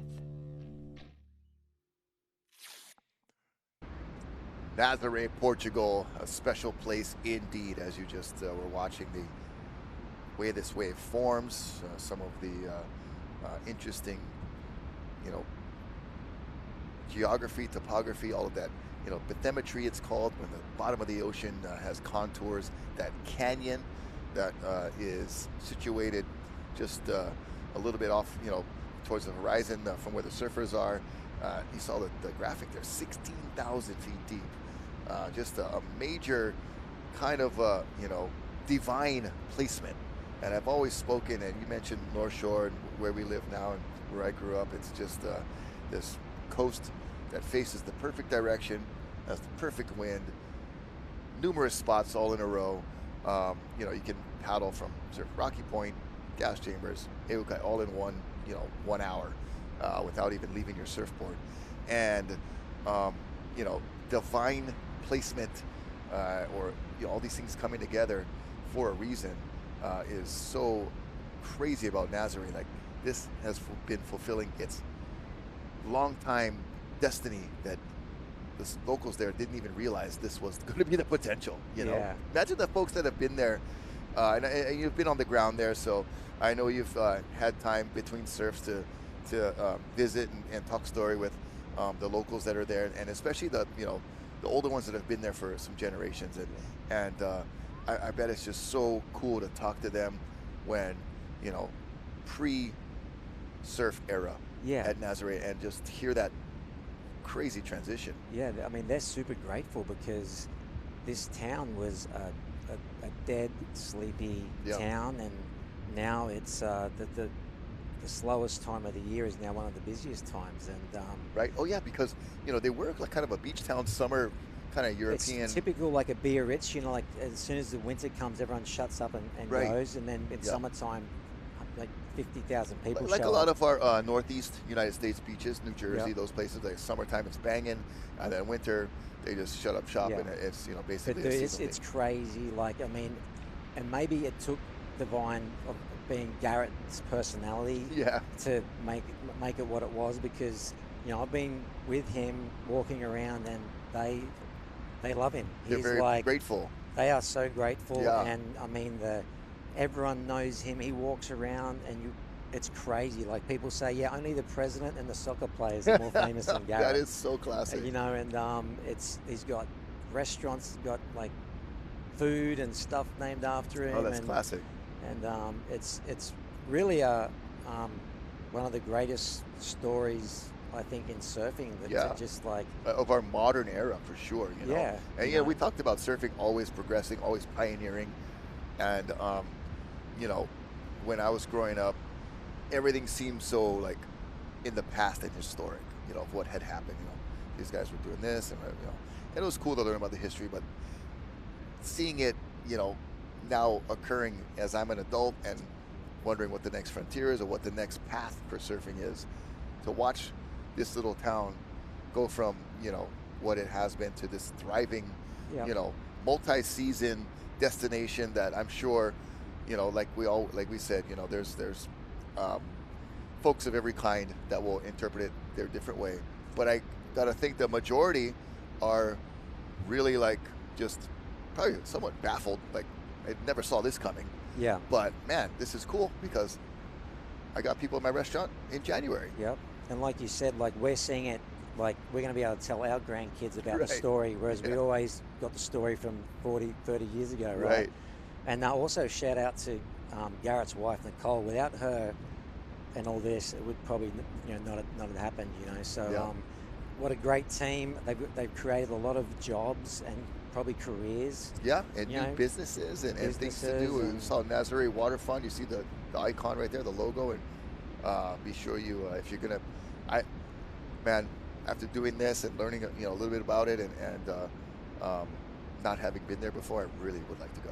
Yeah. Shout out to Lino from Nazaré Water Fund, one of the original guys there, and you know, renting out jet skis and helping everyone back like when it was first started. And you know, he's just a really good guy, and you know, and he still to this day, you know, helps me out when I go over there. So big shout out to Lino, and yeah, it's as we see, a good little slip and slide, chop hop on the jet ski wash. But I noticed too some of the waves, and we talked about the difficult judgment of the wave and the reading of the wave because of the dynamics that we saw just the piece earlier, that a lot of these folks, guys and girls, are taking off and it looks like it's going to be a good one, but it's a big mirage and it doesn't even break. It's still a monster like piece of water, you know, and a mountain in the ocean, but for some reason it looks like it starts feathering and then it just dies.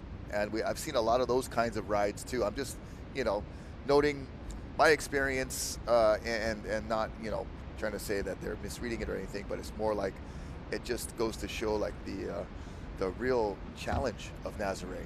Not only to survive, but also to like try to pick a good one that's going to give you that good boost. Yeah, and some of them, it is tough. You know, some of the waves you go into it thinking, wow, this is going to be a really good one. And for whatever reason, it just shifts a little bit and just misses the canyon, and it is a flat one, you know. And but again, you know, you always seem to see the same guys and girls on the best waves. Yeah. And there's a reason for that. They've dialed in their drivers, and I would say at Nazaré too, what they have now is people have their own drivers that aren't really surfing. So their job is to just drive the surfer, which is sort of was unheard of back in the day. Yeah, would that be like tow surfing Uber? Yeah, basically. But I mean, because it would usually be two surfers, you know, you'll get yours, I'll get mine. Yeah. You know, probably like jump in a pole or rock paper scissors, who goes first. But and it's so now good that you to have get your buddy into a good designated wave. drivers, bro. Right on. Yeah. We all need those every time. Yeah. Once in a while. Yeah, sometimes I feel like I have actually more fun if I get, you know, my friend a good wave, you know. So, Michelle looks like she's been on the rope for the whole session. I think she's been towed by a guy called Ian Casenza. Okay. Goofy footer from Brazil, good surfer. Spends a lot of time in Indo at the grower. Yeah, this is the left-hander starting to shape up on that inside, and you saw Michelle in that previous one, just like we were talking about, the one that it didn't even really break it. It just kind of flattened out, and seems like that is part of the challenge of Nazaré, is the reading of the right wave, and you know that comes with every surf spot for sure, but you hardly ever see, you know, especially on a bigger day like this at any other spot, where you'll see waves that are being attempted that don't end up breaking. And that just shows you the trickiness of the wave and the, you know, judgment of where to be, what's going to be a good one is it's a lot of it. Also, I feel like, you know, it's such a new spot. People are still trying to figure it out themselves. Yeah, it's definitely got an open ocean, like swelly type feel to it. Gotcha. It's, you know, it still feels different than reef. You know, even though it's really big, and it is crazy because everyone said it was a mush burger, right? Like when they saw the waves and stuff, and even for me, like I was like when I first saw it, but when you get there and you're in the channel and you actually see these waves, like say a 60-foot faced wave, Yeah. like when you see it break top to bottom, that thing is still like 20 feet Hawaiian top to bottom, and then it rolls out, and then you get that effect where it looks like it's just white water. Yeah, yeah. But I'm not saying every wave is like that, but Right. the big ones that are top to bottom, they're just so big, the faces, that it looks like they look like they're just rolling down the mountain. Right, right. As Yeah, we you see don't Michelle. get that profile view Not looking from the into front. it. Yeah, when you really get the full experience looking into it from the side view, that's where you see that potential of the wave. And a lot of the views also, because there's only pretty much an elevated viewing point, when you're looking down at a wave like that, it does kind of does an optical illusion of the size of the wave, the intensity of the wave, and I feel like, side view profile or ground levels where you get the best appreciation for the power and the size. But I think a lot of the early footage especially was only shot from, above on the cliff. Yeah, and it took a while for people to really even take it seriously, Right, but right. like, make no mistake, whatever your feeling is about Nazaré, Yeah, it is massive lumps of water. Yeah. Like some of the biggest lumps of water that I've ever seen, and the viewing perspective, yeah, you can see a big wave, but the feel when you're out there, in the midst of it, is probably just, that whole nother appreciation of its power. And you see- we got to take a guy who's been in every kind of big wave situation, like Jamie Mitchell, his word for it. That, and I've, like I said, always have a inherent bias to the North Shore and Hawaii waves, but I've really done a little research myself, over the last couple of weeks when we got the word that we'd be going live for Nazaré. As we watch a couple of cool replays and some tracks going down the wave in the back. That's a big one back there. Yeah, Oh, Michelle that's on the legit. first one with a nice carve, and Yeah. and she's definitely one of the standout girls now. I think that's another girl on the back as well. Okay. But Michelle, Three-wave set. surfing, really nice. That was a nice carve, and you could see her progression over the last few years, and that's the commitment to Nazaré. They go and live there and stay there, and funnily enough, I saw them out on the jet ski at a spot on that last nice swell that we had in Hawaii. Okay. That really Oh, was wow. swell. Yeah. And they're covering some miles. of the Yeah. globe. I think most of the world come to Hawaii for that 3 Yeah, weeks. yeah. But I was just alluding to, like, I'm gaining a whole lot of an immense respect for this wave and what it's become and what it currently is and what the future holds for it. But I'm very impressed. Yeah. Well, we'll get you on the jet ski out there, Rock. And, Oh my gosh, yes, that'll be amazing. I just gotta find like a 7 mil wetsuit and some hoodies and booties, and I get cold so easy, man. It's hard for me to. So do I. Oh, I man. I hate the cold. What's the water temperature's like 50 degrees or 60 degrees? Yeah, you know what? It's not. I would say it's a little warmer than Northern. It's a little warmer than Mavericks. Mavericks, but, yeah. But it's still, day like today, sun's out, not much wind, not too bad. But Yeah. those like stormy days that are overcast Yeah. and windy. Ooh. Yeah. Oh man. Yeah. I just would. I totally would like lock up. I'm sure. It's like fingers start like doing like, Claw. the claw fingers and the ice cream headaches over and over again. But what a beautiful day we're having and watching right here, February 4th, over there at Nazaré, Portugal. We're checking out the scene from the drone, looking back at that headland right there, the point, that crazy shore break that's being traversed right now by the jet ski, and really beautiful day altogether, and great to see a lot of these surfers getting a chance to get some clean waves. We've seen it, big and burly and crazy and gnarly and windy, and it's almost like a day where you're just, going through some reps, getting your equipment in tune, getting your communication with your driver good, and a little bit of a play day, but still quite serious. Yeah, great training day for sure. And but you know what? Big waves are big waves, Rock. It just takes one, board to the head, or Right. you know, something like that to just ruin it for everyone, you know. So small on the scale of what it can be, Correct. but still, you know, you got to be on your game. Yeah, and I just got super a text serious. from Jojo saying, just went in, going to go back out in a bit. Yeah. You got a couple, and it was lumpy. Mm. But So you got like kind of a couple different parts of this town. You know, I was reading about where you got that South Beach side over there to the right hand side. Then you got the town up on the bluff there, kind of more elevated. Is there like a difference of, you know, types of homes that are up there, or like, you know, most of the things to do in this town are kind of on that beach side? No, there's a bunch of like cool little restaurants and bars right on the cliff up the top there. There's a nice cool little like escalator or stairs that you can walk down to the, you know, down the South Beach there as well. And then there's a bunch of really nice restaurants all the way along the beachfront. And yeah, it's and the food is amazing over there. It's like so cheap and so good. The seafood's amazing. If you like seafood, you're in heaven. And it's there's lots of shops, lots of, now, you know, with everything being so popular, lots of tourists, you know, lots of people are opening up like memorabilia type shops and stuff, cool, and which is cool, you know. And it's just buzzing, you know. I'd like to go there in the summer actually and check out what it's like, you know. Yeah, and just see the different seasons. I know, so amazing how like Waimea Bay in the summer is like the public swimming pool, and it's just got like the jumping rock, you know, diving board, snorkeling, and then like on a day like the Eddy, you're like, how is this the same place? I think it may be so my amazing. most favorite place on earth, just for that exact reason. You can have a good time there every like day of the year. Yeah, it's like got something for everybody. Something for everybody. Kids jumping off jump rock in the summer, junior lifeguards. You got the shore break on the boogie and the river.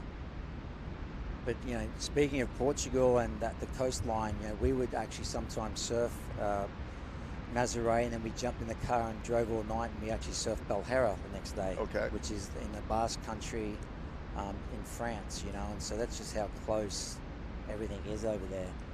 Well, and yeah, we talked about the geography of Portugal, and Nazaré is like right in the middle when you look at the coastline facing west, you know, and it's kind of a rectangle shaped country, and I noticed Nazaré is smack dab pretty much right in the middle, and then, you know, reading more about it and the way the headland juts out right there, and then that canyon that we talked about, just multiple interesting things that as a fan of the ocean and a fan of waves and surfing, I feel like a kid learning all over again of, you know, something like that, and it's really an interesting place, and so fun to just get new knowledge. There's a lot of good waves in Portugal. Yeah, wow. You know what I mean? Like Nazaré sort of has taken like a lot of spotlight, but I mean, you've seen the edits with even like Albi and Tori and you know, Nick Von Roop, and like there's a bunch of amazing like slabs and barrels and point breaks, and it's a gold mine for waves if you know what you're looking for. Yeah, they have they comp there. They got super tubes. Yep. You know, super tubes as well. Yep. The WSL does take their tour there. They have for the last number of seasons, and you know, some very talented Portuguese surfers have come along the way as well. As we watch some more toe surfing on the outside. It's just great to be able to get into a wave so early. That's been like, you know, the funnest part of toe surfing is not having to paddle, but also just the way you can get in early and then decide which way you're going to go, and, you know, set your maneuvers up. And that's Rafael Tapa. He's from Chile. Okay. Yeah, and he was my tow partner in the tow contest when I broke my back at Nazaré, and that was an intense story you were telling us last time. Yeah. I've had it's been a love-hate relationship over there. Yeah, I mean, you won the first paddle event there way back when the Big Wave World Tour was held there, and you were able to win that event. Yeah. And that was 2015? 2016. 2016? Yeah, that was cool, man. Yeah, just a cool experience, and the first ever one, go down in the history books, and it was a gnarly day too, like big and gnarly, and to have some of the boys from Hawaii there, like Abe driving the jet ski and stuff like that. It was cool, and something I'll never forget. Garrett on stage, getting the trophy in front of the huge crowd there. That's cool, man. Yeah, it was super cool. So. And then little did you know, you'd keep visiting this place, and then, maybe on the other side of the break, we're going to take a short commercial break, but we can hear about, we always talk about the thrills of surfing and the crazy spills, and we're a hero for this moment, to zero, maybe below zero sometimes. Rocky Cannon, Jamie Mitchell, Rogue.tv. We're going to take a short commercial break, and we'll be back with more action from Nazaré, Portugal. Stay tuned.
Conditions. All right, there you saw some of the potential Gigantes de Nazaré, the huge waves that have been so widely passed around and noted in the last decade plus or so, since 2011 basically. Rocky Cannon with Jamie Mitchell right here, watching Nazaré, Portugal, with all of you on Rogue.tv, courtesy of Sultan Air Studios and all of our crew that's here, and also our crew that is there, the Orel at Portugal, and getting some epic shots. Jamie Mitchell, you told us about, you know, moment of glory. Great start to your Nazaré experience, winning the paddle WSL big wave surf contest, but you've also experienced kind of nightmarish scenario at Nazaré as well. Yeah, I was in the toad contest at Nazaré as well, and yeah, me and my partner Raphael, who I just spoke about, were doing really well. We were second overall on the team, and I was second individually. Lucas Chumbo was in first. I was in the last heat. There was like 3 minutes to go, and we were searching for something, you know, like, can we win this thing? And I sort of knew that, like, I needed to do something like special to get the score. You know, the conditions had sort of deteriorated, and then he put me in. You didn't really know like what score you needed, but you needed something. Something, you know, that was gonna differentiate. And so, like, I was either gonna get barreled or be like super deep. And he put me into a right, and I just continued on to the left to try and sort of backdoor it. Oh man! And the thing just like landed, squashed me, and straight away I was like, oh, my back, you know. And got on the sled, went out the back, tried to see if I could still surf, and just realized straight away that, like, I'm not moving, you know. And long story short, ended up at the hospital, and that was it was during COVID, so I was in this ward with a bunch of COVID patients. Yikes. No one could come in to see me. Everyone spoke Portuguese. Oh man! So it just was one of those things that it wasn't the greatest experience in my life, you know. And so I did, you know, wait in Portugal for a week, get a specialist to look at my back, and you know, I fractured my L3, and yeah, it's the back is still bugging me from that day. Yeah. Oh man, just a crazy situation to, you know, be putting it on the line, knowing that it will be so great to win a paddle event and a tow event at this spot, and you're right there. And you know, credit to you and your partner too. You guys are going for it. You know, you wanted it, and that's a lot of what this sport is. Is like, you don't go out there to finish second a lot of times. Yeah. You're in it to win it. Yeah. You know, all the way. And you know, you're participating, but you're also there to, you know, you've got something, not something to prove, but you just want to do your best, do well, and when you see it right there waiting for the, you know, the grab and the picking, it's hard to not push it that hard. Well, and people go, do you know, regret taking that wave? I'm like, no, I would regret not taking it and trying, you know. Correct. Yeah, it would be way worse if you pulled back or kicked out, or, you know, that is a huge, you know, life is so full of so many of those forks in the road, where you pick a side, and if you don't choose the one that, you know, you're really feeling in the moment, the regret after that is going to be, you know, just as painful in a way, and I think that's, you know, something that especially as like athletes and extreme athletes always are looking to, like, push a boundary or to set a standard or set a bar.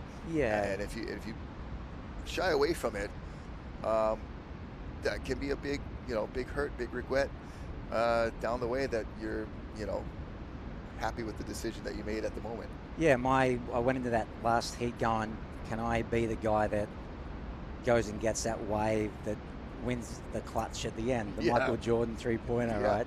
Like, can I beat Chumbo in the last, you know, and that was like, I'm manifesting, like, getting the score and winning that thing, you know, and obviously it didn't happen, but, you know, if you don't believe in yourself and you don't think you can, then, yeah, and I wasn't even meant, excuse me, I wasn't even meant to be in the contest. I was there with Jojo and Clint Kimmins to paddle, just to surf some swells, and then something happened, and I put my hand up. I'm like, hey. A spot opened up. Yeah, and me and Raphael had never towed together. I knew that he was a pretty good surfer, and he could drive the jet ski, and I remember saying to him, I'm like, hey, dude, like, I know this is your dream, like, Right. to be in this event. I said, I'm going to drive you first. I want to get you waves. I Yeah. want to get you comfortable and get stoked and get all the nerves out. Yeah. And then let's just have fun. Right. You know, and we did awesome, you know, and we had a blast, and yeah, man, we finished second, and I ended up in hospital, but that's sometimes the price you pay. Oh man, so it's a big consequence, and you know, it's part of the territory. It comes with the territory that you put yourself in these positions, you know, on purpose and with a purpose, you know, and you've got a great learning experience to talk about it, and you have you know, this amazing story that has, you know, all the elements of what a great story has with, Yeah. you know, a moment that's the climax, and then, you know, the consequences, the, you know, and then all in all, you know, you're still here today, and you're, you know, still alive. Yep. Live to tell it, you know, live to talk about it, and there we are, Rocky Cannon, Jamie Mitchell, and comfy on the couch right now, not out there breaking our necks and backs, but it is just a beautiful scene. Rogue.tv bringing you Nazaré live all the way from Portugal. That is just an amazing thing in itself, that we're able to broadcast just a free surf session. There's no contest going on, no official competition going on, but surfing does have a way of, you know, bringing that competitive spirit out of even the most mellow dudes that you wouldn't think, you know, care about this kind of stuff. But Yeah. man, they're out there to put on a show. They're out there to perform. Someone's got to get the wave of the day, right? So Right. And somebody's got to get the, you know, the wave of the Rogue.tv broadcast there you too. go. Maybe that'll be something we bring up later in our subsequent things, but it'll be so fun to award who got the best wave of My this session. co-partner I was just talking about, Rafael. Okay. Yeah, he's right from on cue. Chile, and lives down at Punta de Lobos, that left there where Ramon and Christian Morello live, the land of lefts. And talk about being cold. Yeah. Ooh. Yeah. Rigid. It's a nice looking wave there. A little bit of white water on the face, but that one had a little spit up in the upper corner, and another surfer on the outside with this goofy foot stance, carving back into the pit, and now looking for that inside section, but the wave will just kind of fizzle out right before that inside shore break, and whoa, there's like a Ooh. little extension right there, that little extra peak bonus section, but almost crashed into the jet ski. I'm glad he was able to pull up and be safe. Nearly looked like the old kick out at Chopu into the jet ski. Yeah, right. Just grab right on. Yeah, it's just so wild how widespread some of these peaks are. You know, you got jet ski way up there in the distance to the middle of your screen, and then guys closer to us in the more middle bottom of your screen. That's a few hundred yards separation there. And the peaks that come in, you know, on this northerly side where this team is right now, the bottom of your screen is a little bit of the wider peak, and then you've got, I heard you mention like peak 1, peak 2. Would you be able to point those out right here? Yeah, so where we can see the closest jet ski driver is peak 3. Okay. They're up there, and where this nice big A-frame is there, that would be peak 2. Okay. And that's Michelle. These guys are really experienced. You can see they've been on pretty good waves. Yeah. And they know exactly where, he knows exactly where she needs to be. Not too deep, not too much on the shoulder. And so that's a really cool team. And so I think that would be peak 2, just from, if I'm guessing, because Right. it's not really, I'd say, big enough and northwest enough to be like right up at proper peak 1, you know? Yeah. Maybe there is, but it looks like the best waves are sort of coming in between that peak 1 and peak 2 But there. peak 1 through 3 kind of go like a kind of south to north Yes, yep. order, and then peak 1 would be like the one that we've seen so much in the news on YouTube, and all of the big waves that is You the, see them coming from behind the yeah, cliff the nearly. major And then there's Big swells. Mama, which Okay. is on the giant days, which is way outside of peak 1. And oh wow, And they're the ones you see that sometimes they barely break, but you'll see a photo of, like, you've seen one of Ross and Andrew Cotton, like, and it looks like what is that? Like, Yeah. And it's just this giant swell that might just cap at the top, but you can surf that actually into the channel over to where the fishermen sit their nets, but that's a dangerous game. That's called Big Mama. Big Mama. Yeah. Oh man, you don't want Big Mama coming for you, especially if No, you've been a it's bad scary. boy. But it rarely, it's funny, we're over there one year with Aaron Gold, and he's like, we can paddle Big Mama. Oh wow. I'm like, Goldie, you're crazy. Yeah, dude. Like, Aaron's really got the switch. The guts to go on waves like that for sure. The problem is that it's going so fast. Like you see the guys with the small boards and towing in, like they can barely outrun. Yeah. It's just sort of in a way, like you don't never want to say it's impossible, but right. Like matching paddle speed, and then even when you get on the wave to like before it just mows you down. Yeah. And sometimes it feels like there's just so much water coming up the face, like you're working against gravity, or you're trying to go, run down and up escalator. Yeah. And if you don't outrun it, it's going to be Big Mama. Yeah, I mean, giving you a look, good peak one is spanking. really hard to, like big peak one, like paddling, like is hard and really intimidating too. It's, you sit there and you look up there and you're like, whoa, Yeah. it looks doable, and you're looking at everyone and like, who's going to be the first one to try and Yeah. paddle up there. I had some really good sessions with Tom Lowe, who has sent some big waves out there, the goofy footer, and Tommy Butler, a guy from Great Britain as well. He's a goofy footer, and Will Scooten, another goofy footer from New York. So back in the day, there was some goofies that were charging and going for it. Yeah. Wow. Well, looks like still a pretty good amount of tow surfers taking to it right now. And it is Tuesday over there in Nazaré, just about a little after lunchtime, about 12:15. So we've got the afternoon session starting to get underway. Raphael. Most of the morning is Raphael getting a nice pull, but the wave taking a little while to stand up. Gets into it, going through some going through the motions, yep, and doesn't really stand up to be a significant one, but chalk one up for the reps.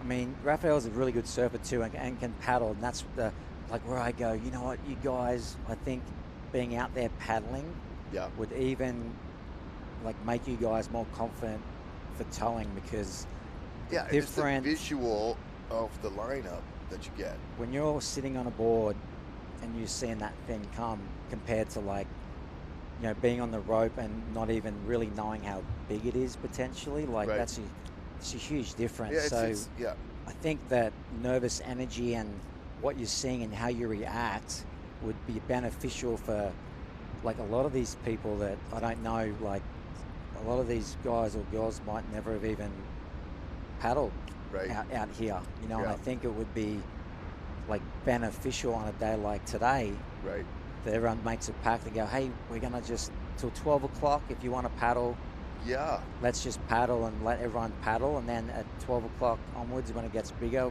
let's take the skis out. I think something like that could be talked about. Could be worked out, kind of workshopped and brainstormed, like you said. It's just still such a new phenomenon. This is the guy that got barreled earlier on the yellow board. See if he's got another one in his pocket, but going over some wakes right there, getting some footage from that jet ski down the bottom right of your screen, but definitely much more traffic than we're used to seeing at conventional tow surfing breaks, and that would be something I think that who knows what the future holds. Like we said, we're just watching this place kind of create its path as we speak, but well, you need a team. You need like a couple of jet skis. It's expensive to, it's an expensive pursuit to be in Nazaré, right? And I mean, a lot of these teams must have good sponsors or Yeah, or good jobs, or Yeah. you know, good backing somehow. But this is your buddy Raphael. getting a nice little pocket ride right there, steep section of the wave. Yeah. But the yeah, maybe like some kind of unwritten law or some kind of, you know, etiquette establishment of how you decide, you know, the size that is suitable for paddling. Let's get out there and do that, you know, at least for part of the day. And you're right, you know, about how much you can learn, and just the perspective from being you know, at a different level on the water. Like you know, when I learned to surf, conventional shortboarding, that was my background. And then one summer when stand-up paddleboarding got really popular, I wanted to just add that to my fun, you know, having a water. And I was so surprised at how different the ocean looks. I'm 6 feet tall, from 6 feet up compared to sitting in the water, you know, sinking on my shortboard.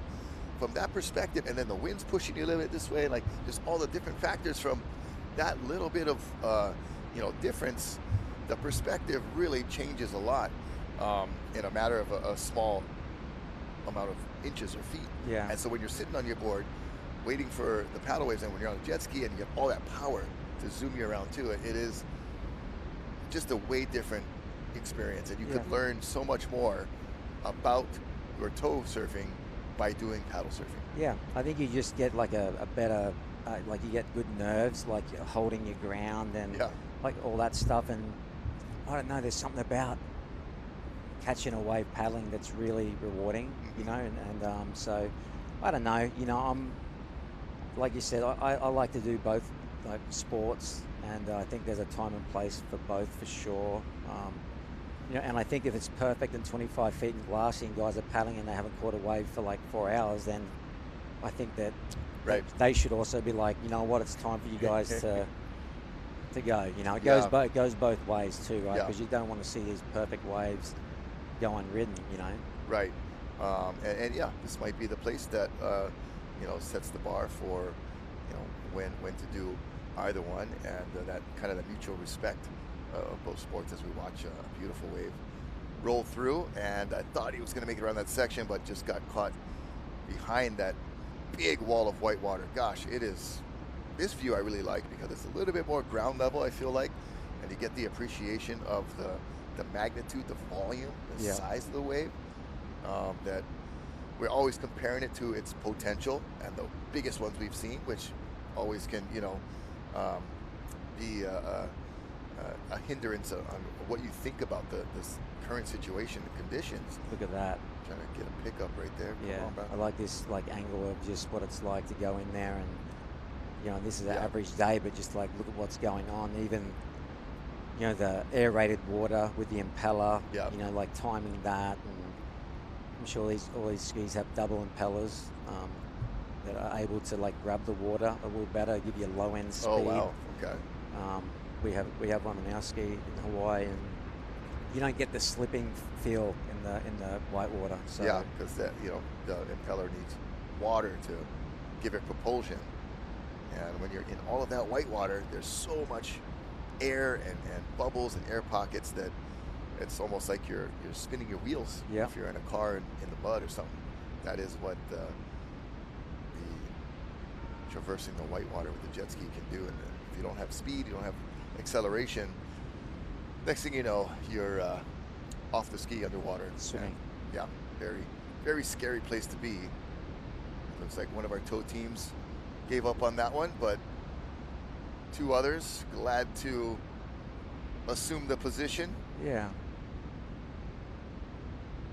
They're getting pretty close to the cliff right there, it looks like. Yeah, it's a, you know, peak one for sure, but just not quite big enough to, you know, as you can see there, sort of just a bit of a shoulder, you know, not too much wall. Yeah, not really throwing like it can, and also just really kind of soft and flat on that shoulder end.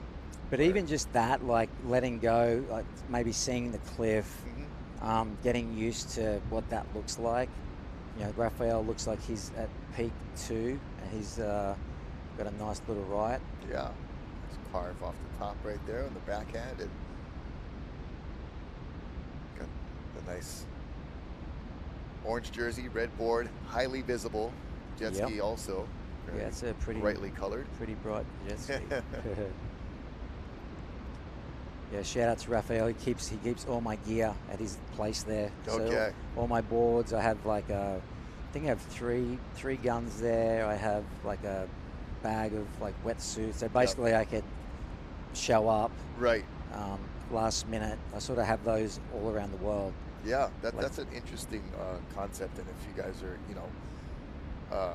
just curious about this sport of big wave surfing and how you have to kind of follow these swells wherever they go, and it's a bit tricky and difficult to always pack everything you need, especially at places where you need multiple types of equipment.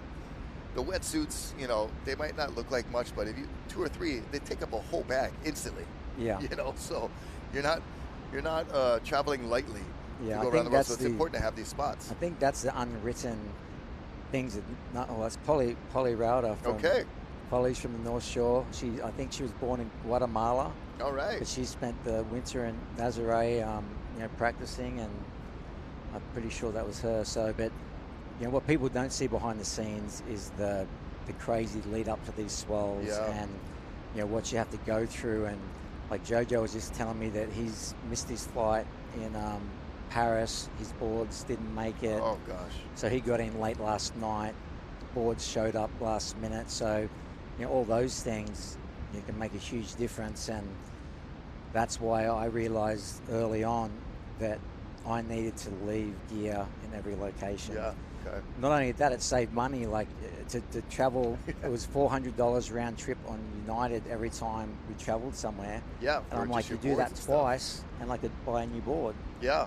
So I was just like, okay, light bulb went off. I'm like, I'm just going to leave boards there and wetsuits. And if I'm somewhere around the world and I don't have access to anything, I know that I can just, You have it there. I can get there and have generally most of the stuff that I want.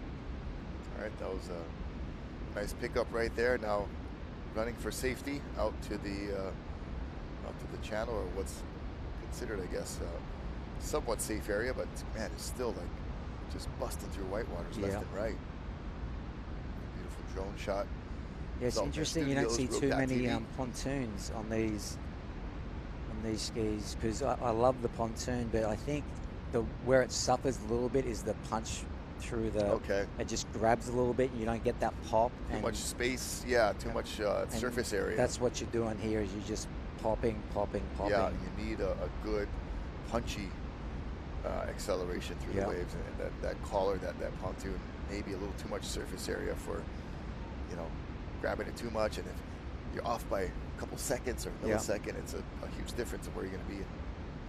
And also for Nice like wave right any there. surf nerds out there that are thinking about like what fins and stuff they're using at Nazaré, you would think that they say you're going the fastest you've ever gone over Yeah. there, and you would want a quad fin, right, with the speed, but everyone is actually starting to run thrusters, Okay. and actually big thrusters because of the control, and like Yeah. because there's a lot of bump Right. going down the face. With the quads, I think it was you were losing the tail, Okay. and so the thrusters with the actually pretty big fins were giving it stability. So I know Kai still runs quads, but I know that Lucas and a lot of the people that are surfing are running thrusters, which surprised me when I first Yeah. heard that. You see the navigation with the jet skis having to go back towards the shore because there's just so much waves on the outside. It's a And then- nice looking wave without the weight. Yeah, then all the bump there. Not only just, I feel like Nazaré, because like you said, it has kind of like this open ocean swell type of feel, that there's going to be more bump naturally. And then throw 25 jet skis in the water, that's going to add to it. It may, make it somewhat obsolete because it's such a big wave, but that goes back to the equipment and the thruster fin setup with the bigger fins hold you in the wave better. you know, with that trailer fin, probably gives you that holds that tail in that you were saying. You lose the tail a little bit with that quad, not having the you know, that trailer in the back.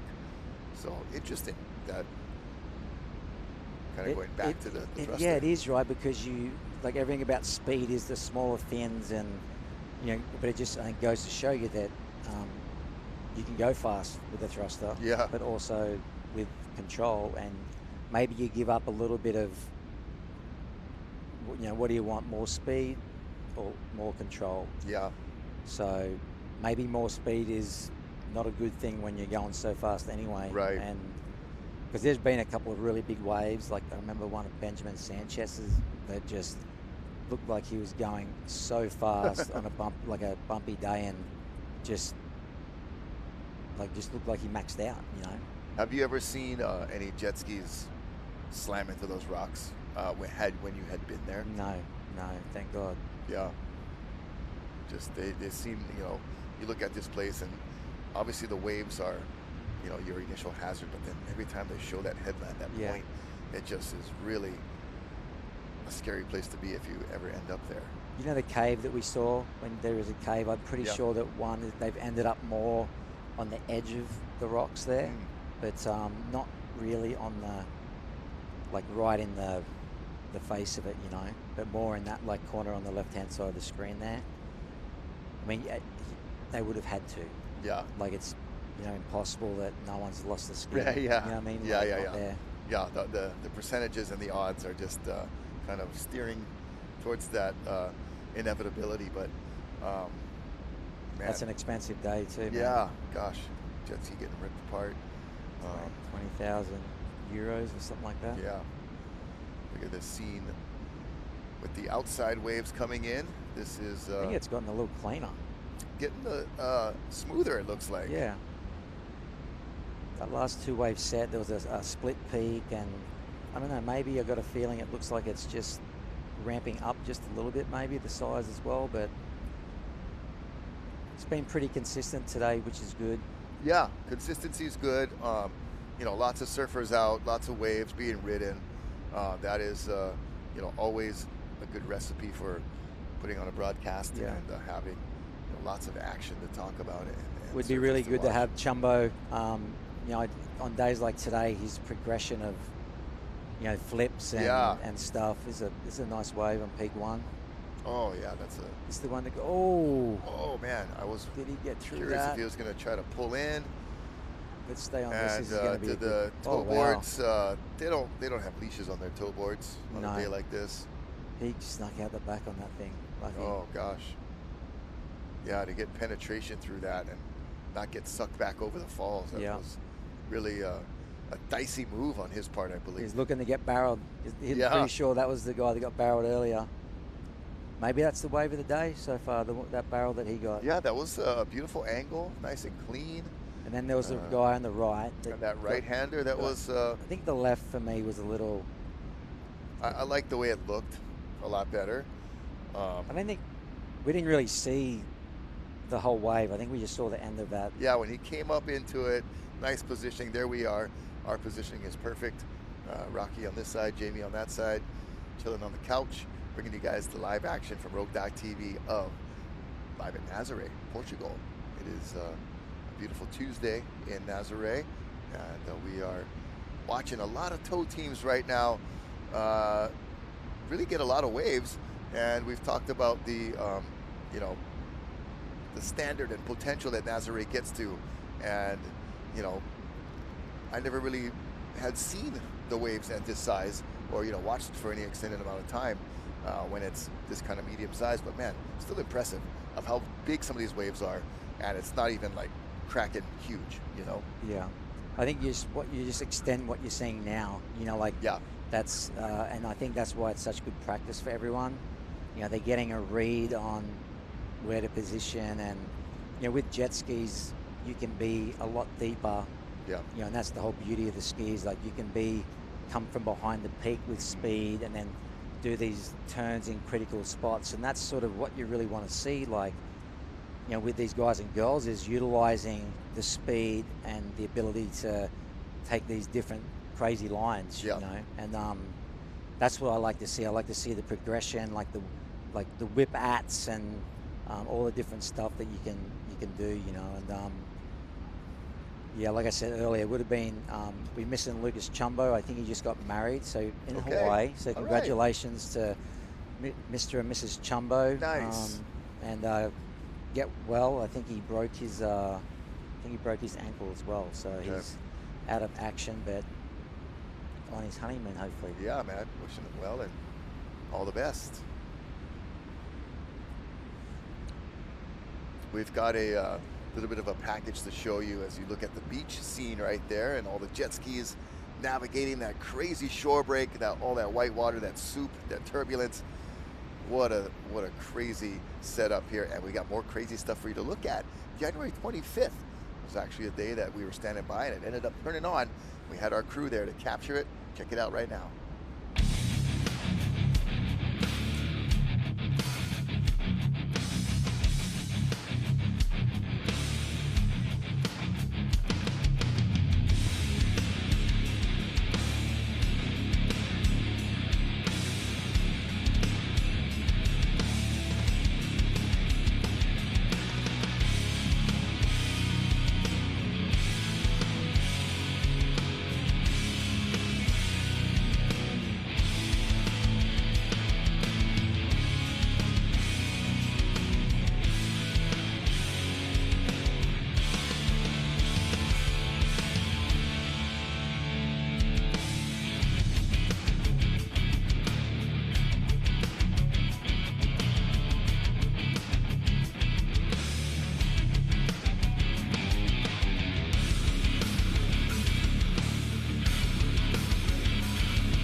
Welcome back to the live coverage of Nazaré. There's some of the heroes on a daily basis, the Nazaré lifeguards. Shout out to you guys, bro. We have a lot of respect for all of our fellow ocean safety personnel around the world, and you guys have been put on the map quite a bit lately, and stepping up to the plate and doing a good job. Appreciate you guys. Thank you. Rocky Cannon, Jamie Mitchell, you've done some surf life-saving in the parts of Australia, and had some fun here doing your little nippers, side action, junior guard kind for the young ones. So we appreciate that too. And conditions so smooth right now. Yeah, beautiful conditions, and so it's just a bit of a bummer. It's not quite a little bit bigger, but you know, we look like we had that young kid from Belgium earlier that was getting amongst it, and we saw Polly Rauda, who is based in Hawaii but has spent the winter in Nazaré. She's been getting amongst it, and that might even be Katie Ma, who is from California but is based on Maui. She's spending some time in Nazaré as well. So the girls, man, they're charging. Yeah, and that's really another fun thing to watch evolve, as we talked about, you know, so many things that we grew up learning about surfing had already happened. There's pretty cool different color rocks there. That is Trippy looking, man. Someone found their board. Yeah, found your board, and it was right behind the purple rock.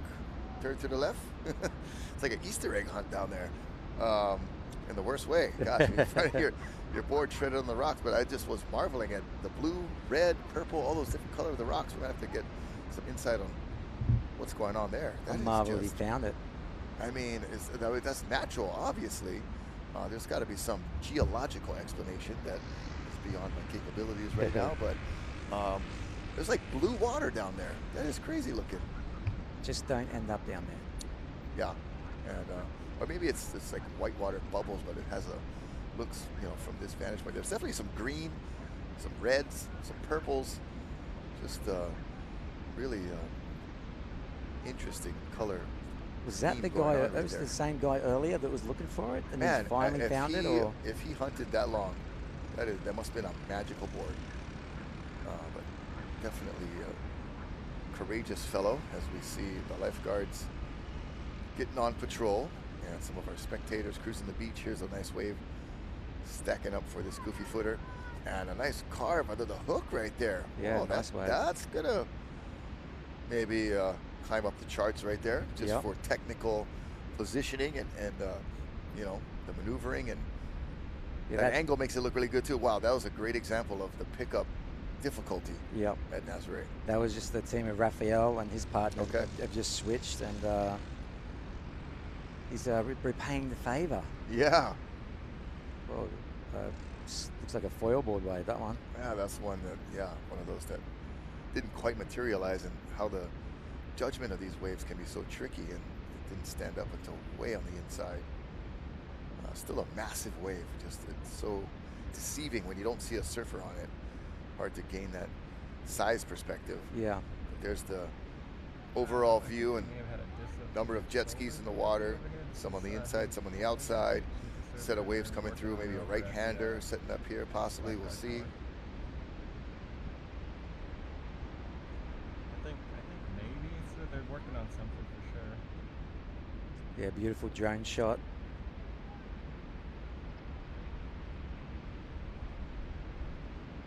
Right in the safe zone there.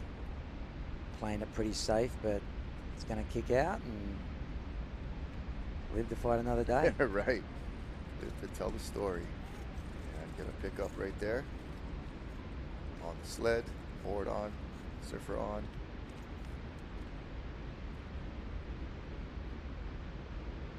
Look at that beautiful shot. The afternoon sun starting to shine onto the lineup.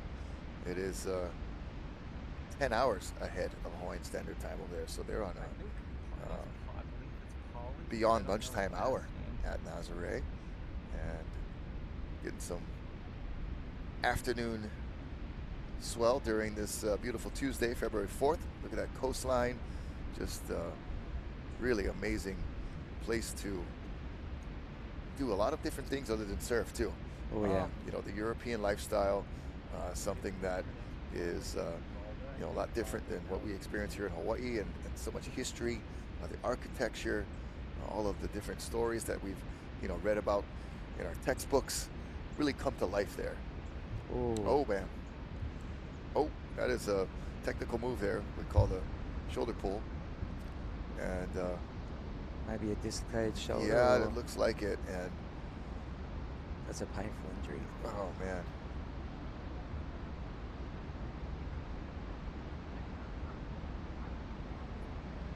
Probably wants to pull it back in and go back and I guess surf. so, yeah. I mean, let's talk about a The warrior. girl is nuts. And tough girl. She was just yank it. Get me back out there, whatever it takes.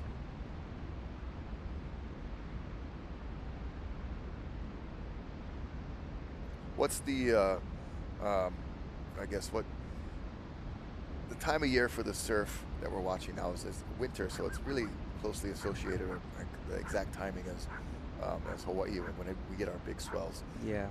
But they're in the Atlantic, and the low pressures there.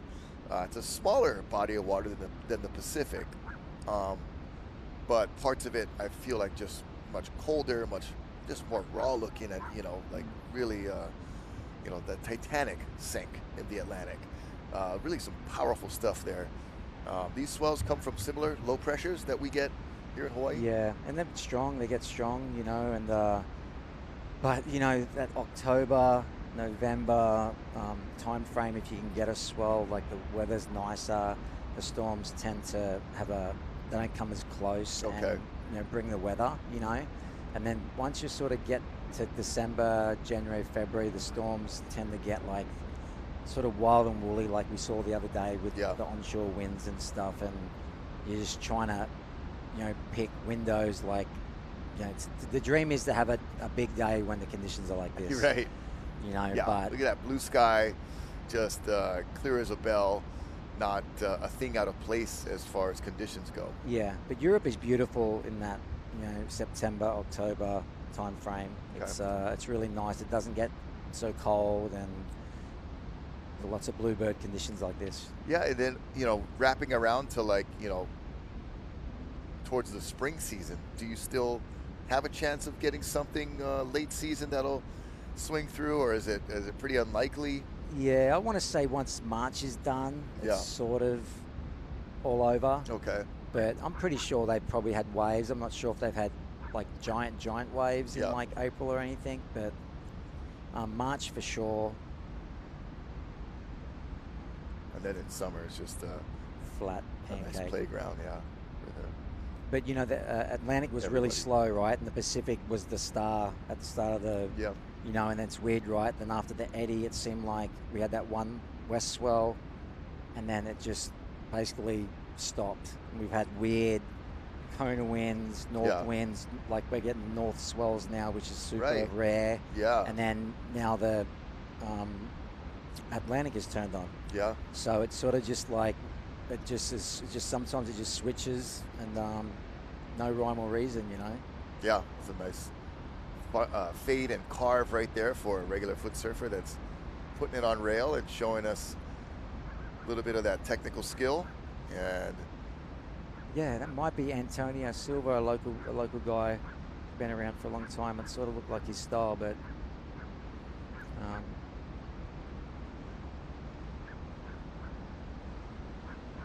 and that's the spectator area. Some cameramen there working, and then we got the folks that are just enjoying the view and the spectacle that it's become is pretty amazing. And it's almost like the perfect viewing arena because it has that perch, that bird's eye view. Yeah. That real, you know, similar to what Waimea has, you know, as far as accessibility, being able to just park and walk right down there and get this amazing experience, even just as a spectator, to see these waves in person. Sort of like the Coliseum. Yeah, for sure. And you can definitely hear the crowd. Like if someone gets a good wave, you can definitely like feel the energy, sort of like a Waimea at the eddy. You know, like you can sense when a big wave's come in. You can know when someone makes a good wave, when someone falls. You know, the crowd. You know, like the ooh, the ahs, and the screams, and yeah. Same as here. You really can hear it. So it's there can be thousands and thousands of people, you know, up there when it's really big. You know. Yeah, I've seen, you know, the photos and shots of when it's doing its thing, and I mean that view right there of the cliff is just littered with people everywhere on every little piece of ledge, and probably, you know, even in some places they shouldn't be, but they're just trying to get that ultimate view. Yeah. And then earlier towards that left side of the bluff, I saw somebody today with like their blanket and having a picnic, just watching guys rip, you know, these 20-foot waves.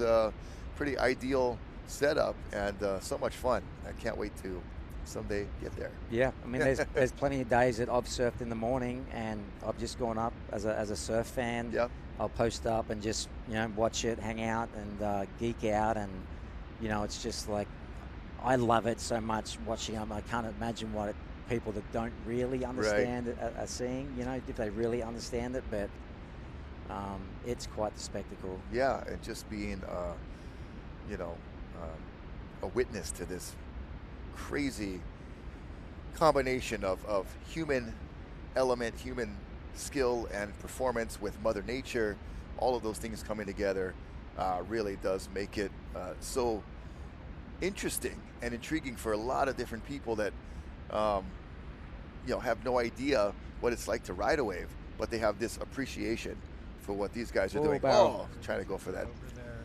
Another Yeah. barrel ride there. He's definitely Nice. feeling comfortable. Ah, Nice nice gaff. That was awesome. On the rail. Performance towing right now at its best in Portugal at Nazaré. Yeah, it's a nice wave. Yeah, that was a sick carve. That was going to get him a good score if it was a contest. He was doing that. But yeah, the appreciation of non-surfers making their way to get here, and the fact that, like, you know, it's in another part of the world than from where we're from, where we live. You know, even in Australia, you've had so much great, rich surfing history. And then Hawaii, of course, and then Portugal. They've got some great surfers, great waves. They've had some, you know, decent exposure the last, you know, couple of decades. But this Nazaré just really has gained the attention. That was a big punch right there, and a nice big wave on the right-hander. But it gives a lot of the Europeans that maybe have never been to Hawaii, wouldn't make it all the way to Australia, gives them kind of this accessible appreciation to get to a place that is world-class, world-renowned, and just a couple hours of flight away instead of a couple days away. Yeah, and it's quite reasonable to live there. It's you know, everything seems pretty cheap relative to the rest of the world, and you know what? Hey, if it's a bucket list, why not, right? Go and do it. And I think that going back to the spectators too is that they get to see the jet skis, the pickups, the rides. Like, that's just as like gnarly as the surfing, right? So you've got like double whammy of surfing and the pickups and the jet skis trying to get out and all that stuff. So it's like it's a bonus. Yeah, it's a full engaging like show. You know, you got imagine if you're watching football and then you had to, you know, you watch something that was also going on at this part of the stadium. Besides the actual main attraction. So you've got this kind of full encompassing, you know, you probably learn a lot about ocean safety and pickups and jet skis and just how the you know, dynamics of it all happen and work together. And then obviously, you know, seeing something that is horrendous is very entertaining just by nature. Humans, we love the carnage, you know. Don't want to see anybody get hurt, but man, that was really nuts. The car crash. Oh, that was beautiful. The drone shot of that little tuck in the pocket and the nice carve, just very skillful on that left-hander right there. And they're still trying to get out. Yeah, that was a few minutes ago, and they have not been able to find the window. And you can see the waves coming at this angle and that angle. Really tough operating at Nazaré, and now they're starting to gun it, get a chance. Gosh.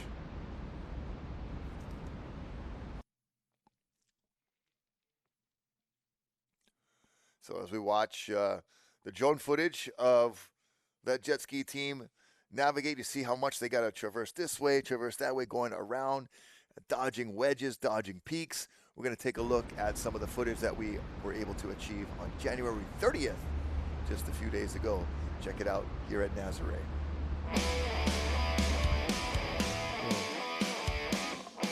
It was just so crazy this morning. Like, I didn't even want to surf. It was so shitty. And then Paul was like, dude, get on the rope. Let's just try, you know? And I was like, okay, let's just try. But then we got a couple. The board felt so good on my feet. I just felt so confident and started looking at the left. I got one left that was kind of clean. I was like, we got a chance here. I mean, the biggest one I got, I just felt like I could really push it and draw the line. Just saw the footage. It's a huge wave. That's what life is about, you know, like just living these moments and really trying to get bombs and, you know, making the most out of the conditions we have. Yeah, someone turned the tap on, you know, like it's been a really slow start of the season. I mean, 2 months ago, middle of winter, when there's supposed to be waves like this, it was like 2 foot offshore, sunny skies. Someone turned the top on, so it looks like it's going to be an interesting February with plenty of swell, and we're here to do it. Rope TV, let's go.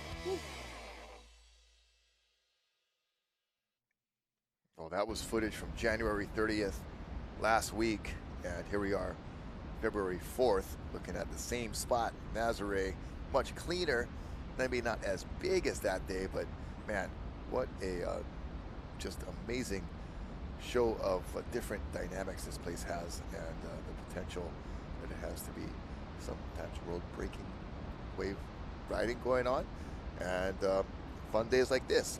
Just a meager 20 to 25 feet, still huge, but Rocky Cannon with Jamie Mitchell, watching Nazaré live, courtesy of Rogue.tv. We are here in a beautiful studio, watching as the same as you guys on a beautiful screen that we have set up, courtesy of Salt and Air Studios and Rogue.tv. Drone footage, land footage, a couple of different angles. There's the headland, that very famous Nazaré Point, I guess I would call it right now, but I'm sure there's a proper name for it. Just still getting my my bearings for learning about Nazaré, the town itself. Okay, all right. With a really cool museum, and a lot of the surfers that have come and been and gone and don't surf there anymore, still surfing, have their surfboards up there in the museum. Yep. They tell a little story about each board and a photo of each surfer. So good to see that the government getting right behind the surfing there. Yeah, the community support, the social and political support seems to be, lining up to have Nazaré be a focal point, or at least on the map for embracing this kind of new culture for them, because it was historically just a fishing kind of maybe a stopover on your way up or down the European coast for merchants or sailors, but now has really discovered.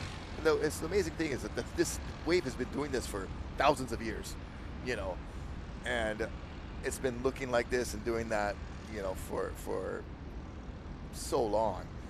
And the fact that we're only, in geological time, it's just a little snippet of a time frame that it's been so popularized and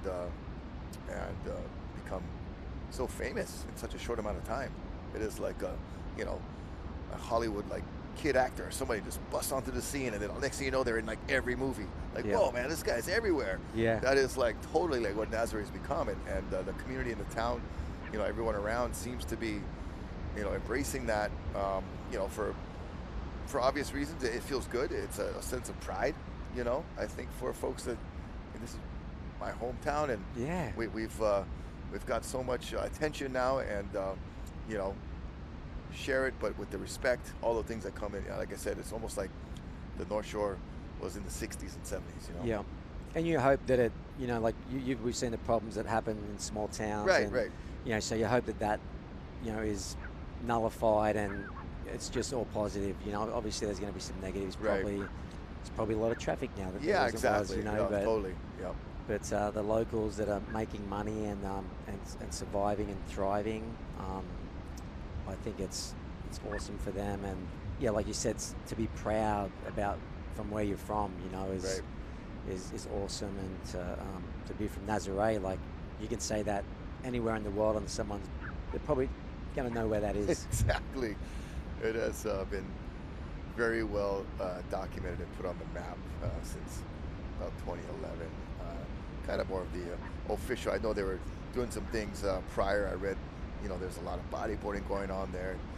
Beautiful place to hang out during summer. And, European kind of little beach vacation town. But man, this surfing and this wave and this wintertime spectacle that it's become has just been really a cool thing to watch evolve over time, and we're still in its infant stages, so we're going to see things, kind of happen before our eyes, and have, our little effect on it that we're putting on this Rogue.tv broadcast, showcasing it to even more people, and, just all the while keeping that culture and that respect and learning about it too along the way. Yeah, it's important, learning about the place you're going as we look at the skim back for round two. Back out. Whoa. Man, that guy has some serious, cat-like skills, reflexes, right. Whatever you want to say. I mean, incredible. Yeah, to be able to, surf on a wave on a board that small with no fins. And then he does those little shove-its as well. Yeah. When he lands them, it's like, And like you said, I think he's strapless with no straps, and No he's like straps. getting little airs and stuff, and just controlling that board. Really, really impressive. As we see someone paddling their gun out the back Okay, into the lineup. it's kind of inevitable that you got to have that that hand jive, just to keep your bearings and hold that line, because without the fins, I mean, we talked about the quads, thrusters. How about zero? That guy's going no fins, bro. That's crazy. Yeah, I'd like to know like exactly if that's the fastest that anyone's going. Yeah. Him on the skim board, There's a nice positioning on a smaller left-hander, but still pretty beefy wave. Hard to get that perspective of the actual size when you're looking from above on the cliff like that, but still, we just know that this place has so much power, and it's so deceiving sometimes when you're looking from that upper angle to see the proper size of the wave. But well-surfed wave, and everybody's right now having a lot of fun. Yeah, I will say there's been a lot of waves. Yeah, It's been pretty consistent, and I think that's that mid-period swell as well. It's not too big of a period where there's long waits in between. So, and I guess it helps when there's a lot of people out there waiting for waves. They're and you got taking jet advantage skis. of every wave that comes through. Right. Yeah, the consistency has definitely been there. The swell producing, lots of waves in a short amount of time, which is great for us to be able to watch and check this out. And if you've never seen Nazaré before, it's your first time watching it, it has been so impressive with its big wave notoriety and all of the accolades that it's achieved, and holding a couple world records for the largest wave. And really cool to see a different side of it, a little more mellow, but still very powerful. We've seen these jet skis, have to wait a few minutes to get back out through the white water. And that is just, even with all that power of a jet ski, the ocean can still really kind of own the day. And you have to be patient and respond to it. You can't force it. And it's the really remarkable thing about not only the ocean in general, but then you talk about this new spot that we're all discovering and watching evolve in front of our face, and watching it, the amount of surfers out there, equipment changes, different types of things, and the double impeller jet ski. I never had really heard of that before, and I guess that's more of a, the modern jet skis are implementing that. And is that specifically to deal with whitewater cavitation? Yeah. It is to.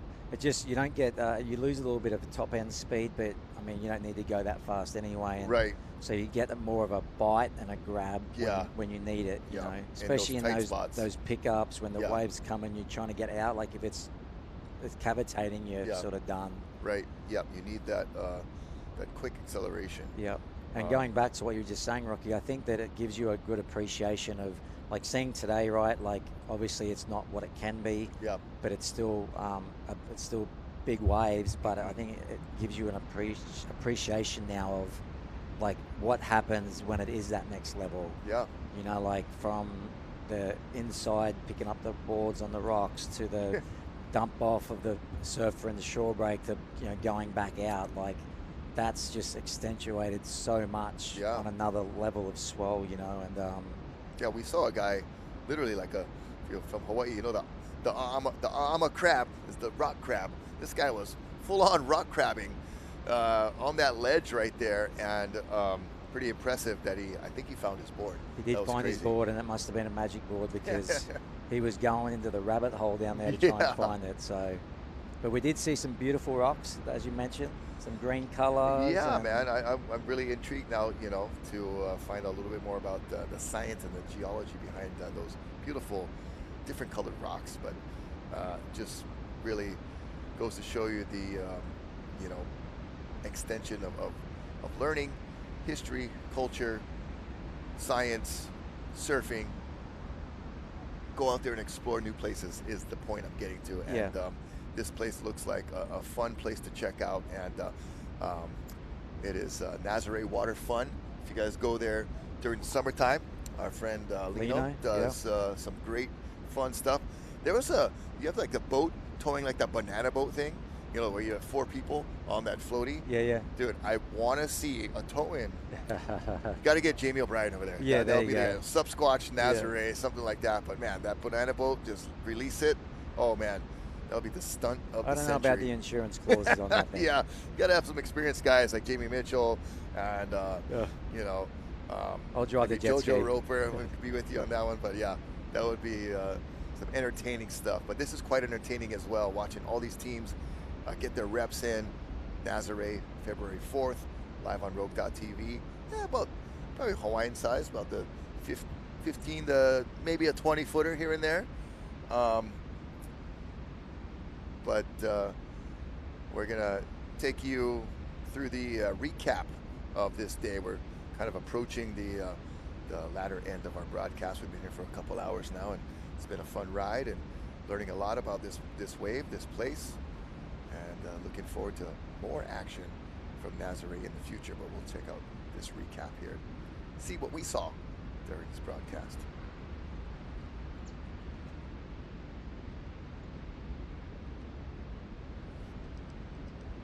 So there was a lot of different angles that we got to see this wave surfed today. Different sizes, lefts and rights. So it was a really good insight, like you said, Jamie, of the potential of this wave. We kind of all know, we've seen the footage, but really getting to know this wave at a little bit calmer level, a little more manageable for other people to be out there. And so we've seen a lot of different kinds of action. Yeah, I think, for me personally, like, you see Kai and stuff now with the little flips and the 360s they're doing in critical places. But I think for me, like, personally, I'd love to see, like, and it's hard with a lot of people, but I'd love to see, like, different lines, like, whipping into the wave. Yeah. I think that could be, like, a really new progression, like, we're already into the wave so early that you can do, like, nearly like a top turn carve before you even get to it, So I think that'll be something that people work on as well. But and today are sort of days you can do that, right? You can. It's the consequences aren't as bad, right, if you mess up. But yeah, look at that. That's that's the wave. That's the wave of someone's life right there. Yeah, they got that, And this is Michelle, one of the standout women, towed by Ian Cassanza, and she got a bunch of good waves today, Rocky. We saw. Yeah, definitely. In the spot more times than not, and having a pretty nice Tuesday for towing in at Nazaré. Yeah, I think that just goes to show the experience of that couple that have been out there a lot,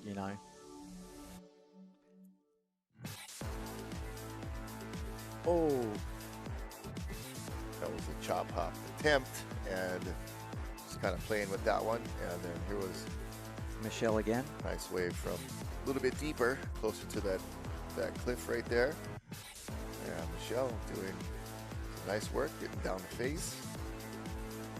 Yeah, That she's wave. caught a lot of waves out there. She knows what wave she wants, and she makes, most of her waves. They've got a really good, like, little team going there. So Yeah, they got a good routine. Brazilian and French team right. connection. Okay, and making it happen in Portugal. This guy went right. I thought he was going to kind of jam back to the left, but decided to attempt that right-hander. And then on the subsequent wave here, further on the inside, another surfer looking at the right. And Yeah, beautiful carve right there. Might be William, who I was talking about earlier. I'm not sure, but sorry if I'm wrong. But I'm not wrong about this guy. Skimboard maniac Lucas Fink. Oh, wow. Yeah. Look at him get around that thing. That He's is accelerating like away from the whitewater. I know. I don't think there's any way surfer makes that line. And like, dude, you saw him bunny hop right there. He's got no skegs. That's confirmed. Is this the barrel we were talking about? He's looking like he wants it. Oh, that was the one he didn't make. That was the clamp one, right? That was a really great effort, though, man. That was young Belgium. tough section.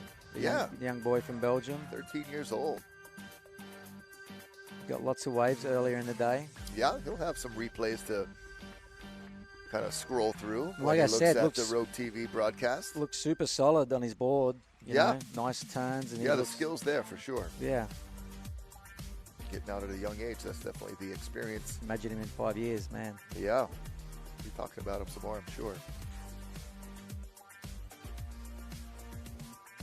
This wave's like the forever get to the bottom. Yeah. Just extended bottom turn and then gets mauled by some white water. Jojo. All right, the paddle in hero of the day right there at Nazaré. Calling wave of the day. Really well done. I'm always going for the paddler for wave of the day.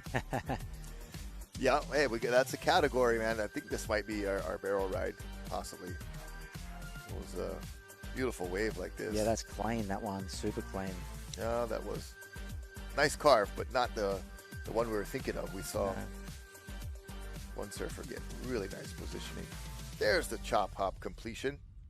Right into the fade of that right-hander. That was really a nice sequence there. The right-hander, the good regular foot, got that little coverage right there. Claim it. That was a good wave. I would too. That was legit. Michelle again on a bumpy one. Looks like a different board too. I was going to say, that's doesn't look as good, that one. definitely a different color board. And that's happens because they lose boards, right, a lot. And you can't go and get them. Holding the line on the backhand. And just a lot of waves coming through, which is great. Consistency was definitely there. Conditions were really beautiful. 3 surfers right in a row right here. Yeah, back to back to back. All these lovely waves.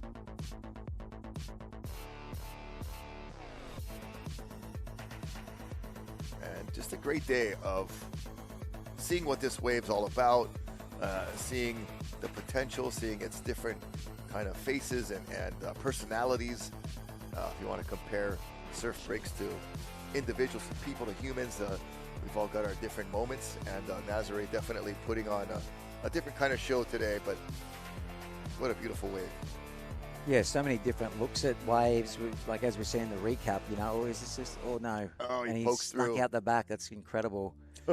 But yeah, we've seen so many different types of waves. Peak 1, peak 2, even peak 3, and you know, some little pocket rides, some more flatter ones, but it's a multifaceted place. And, you know, you don't know what you're going to get sometimes.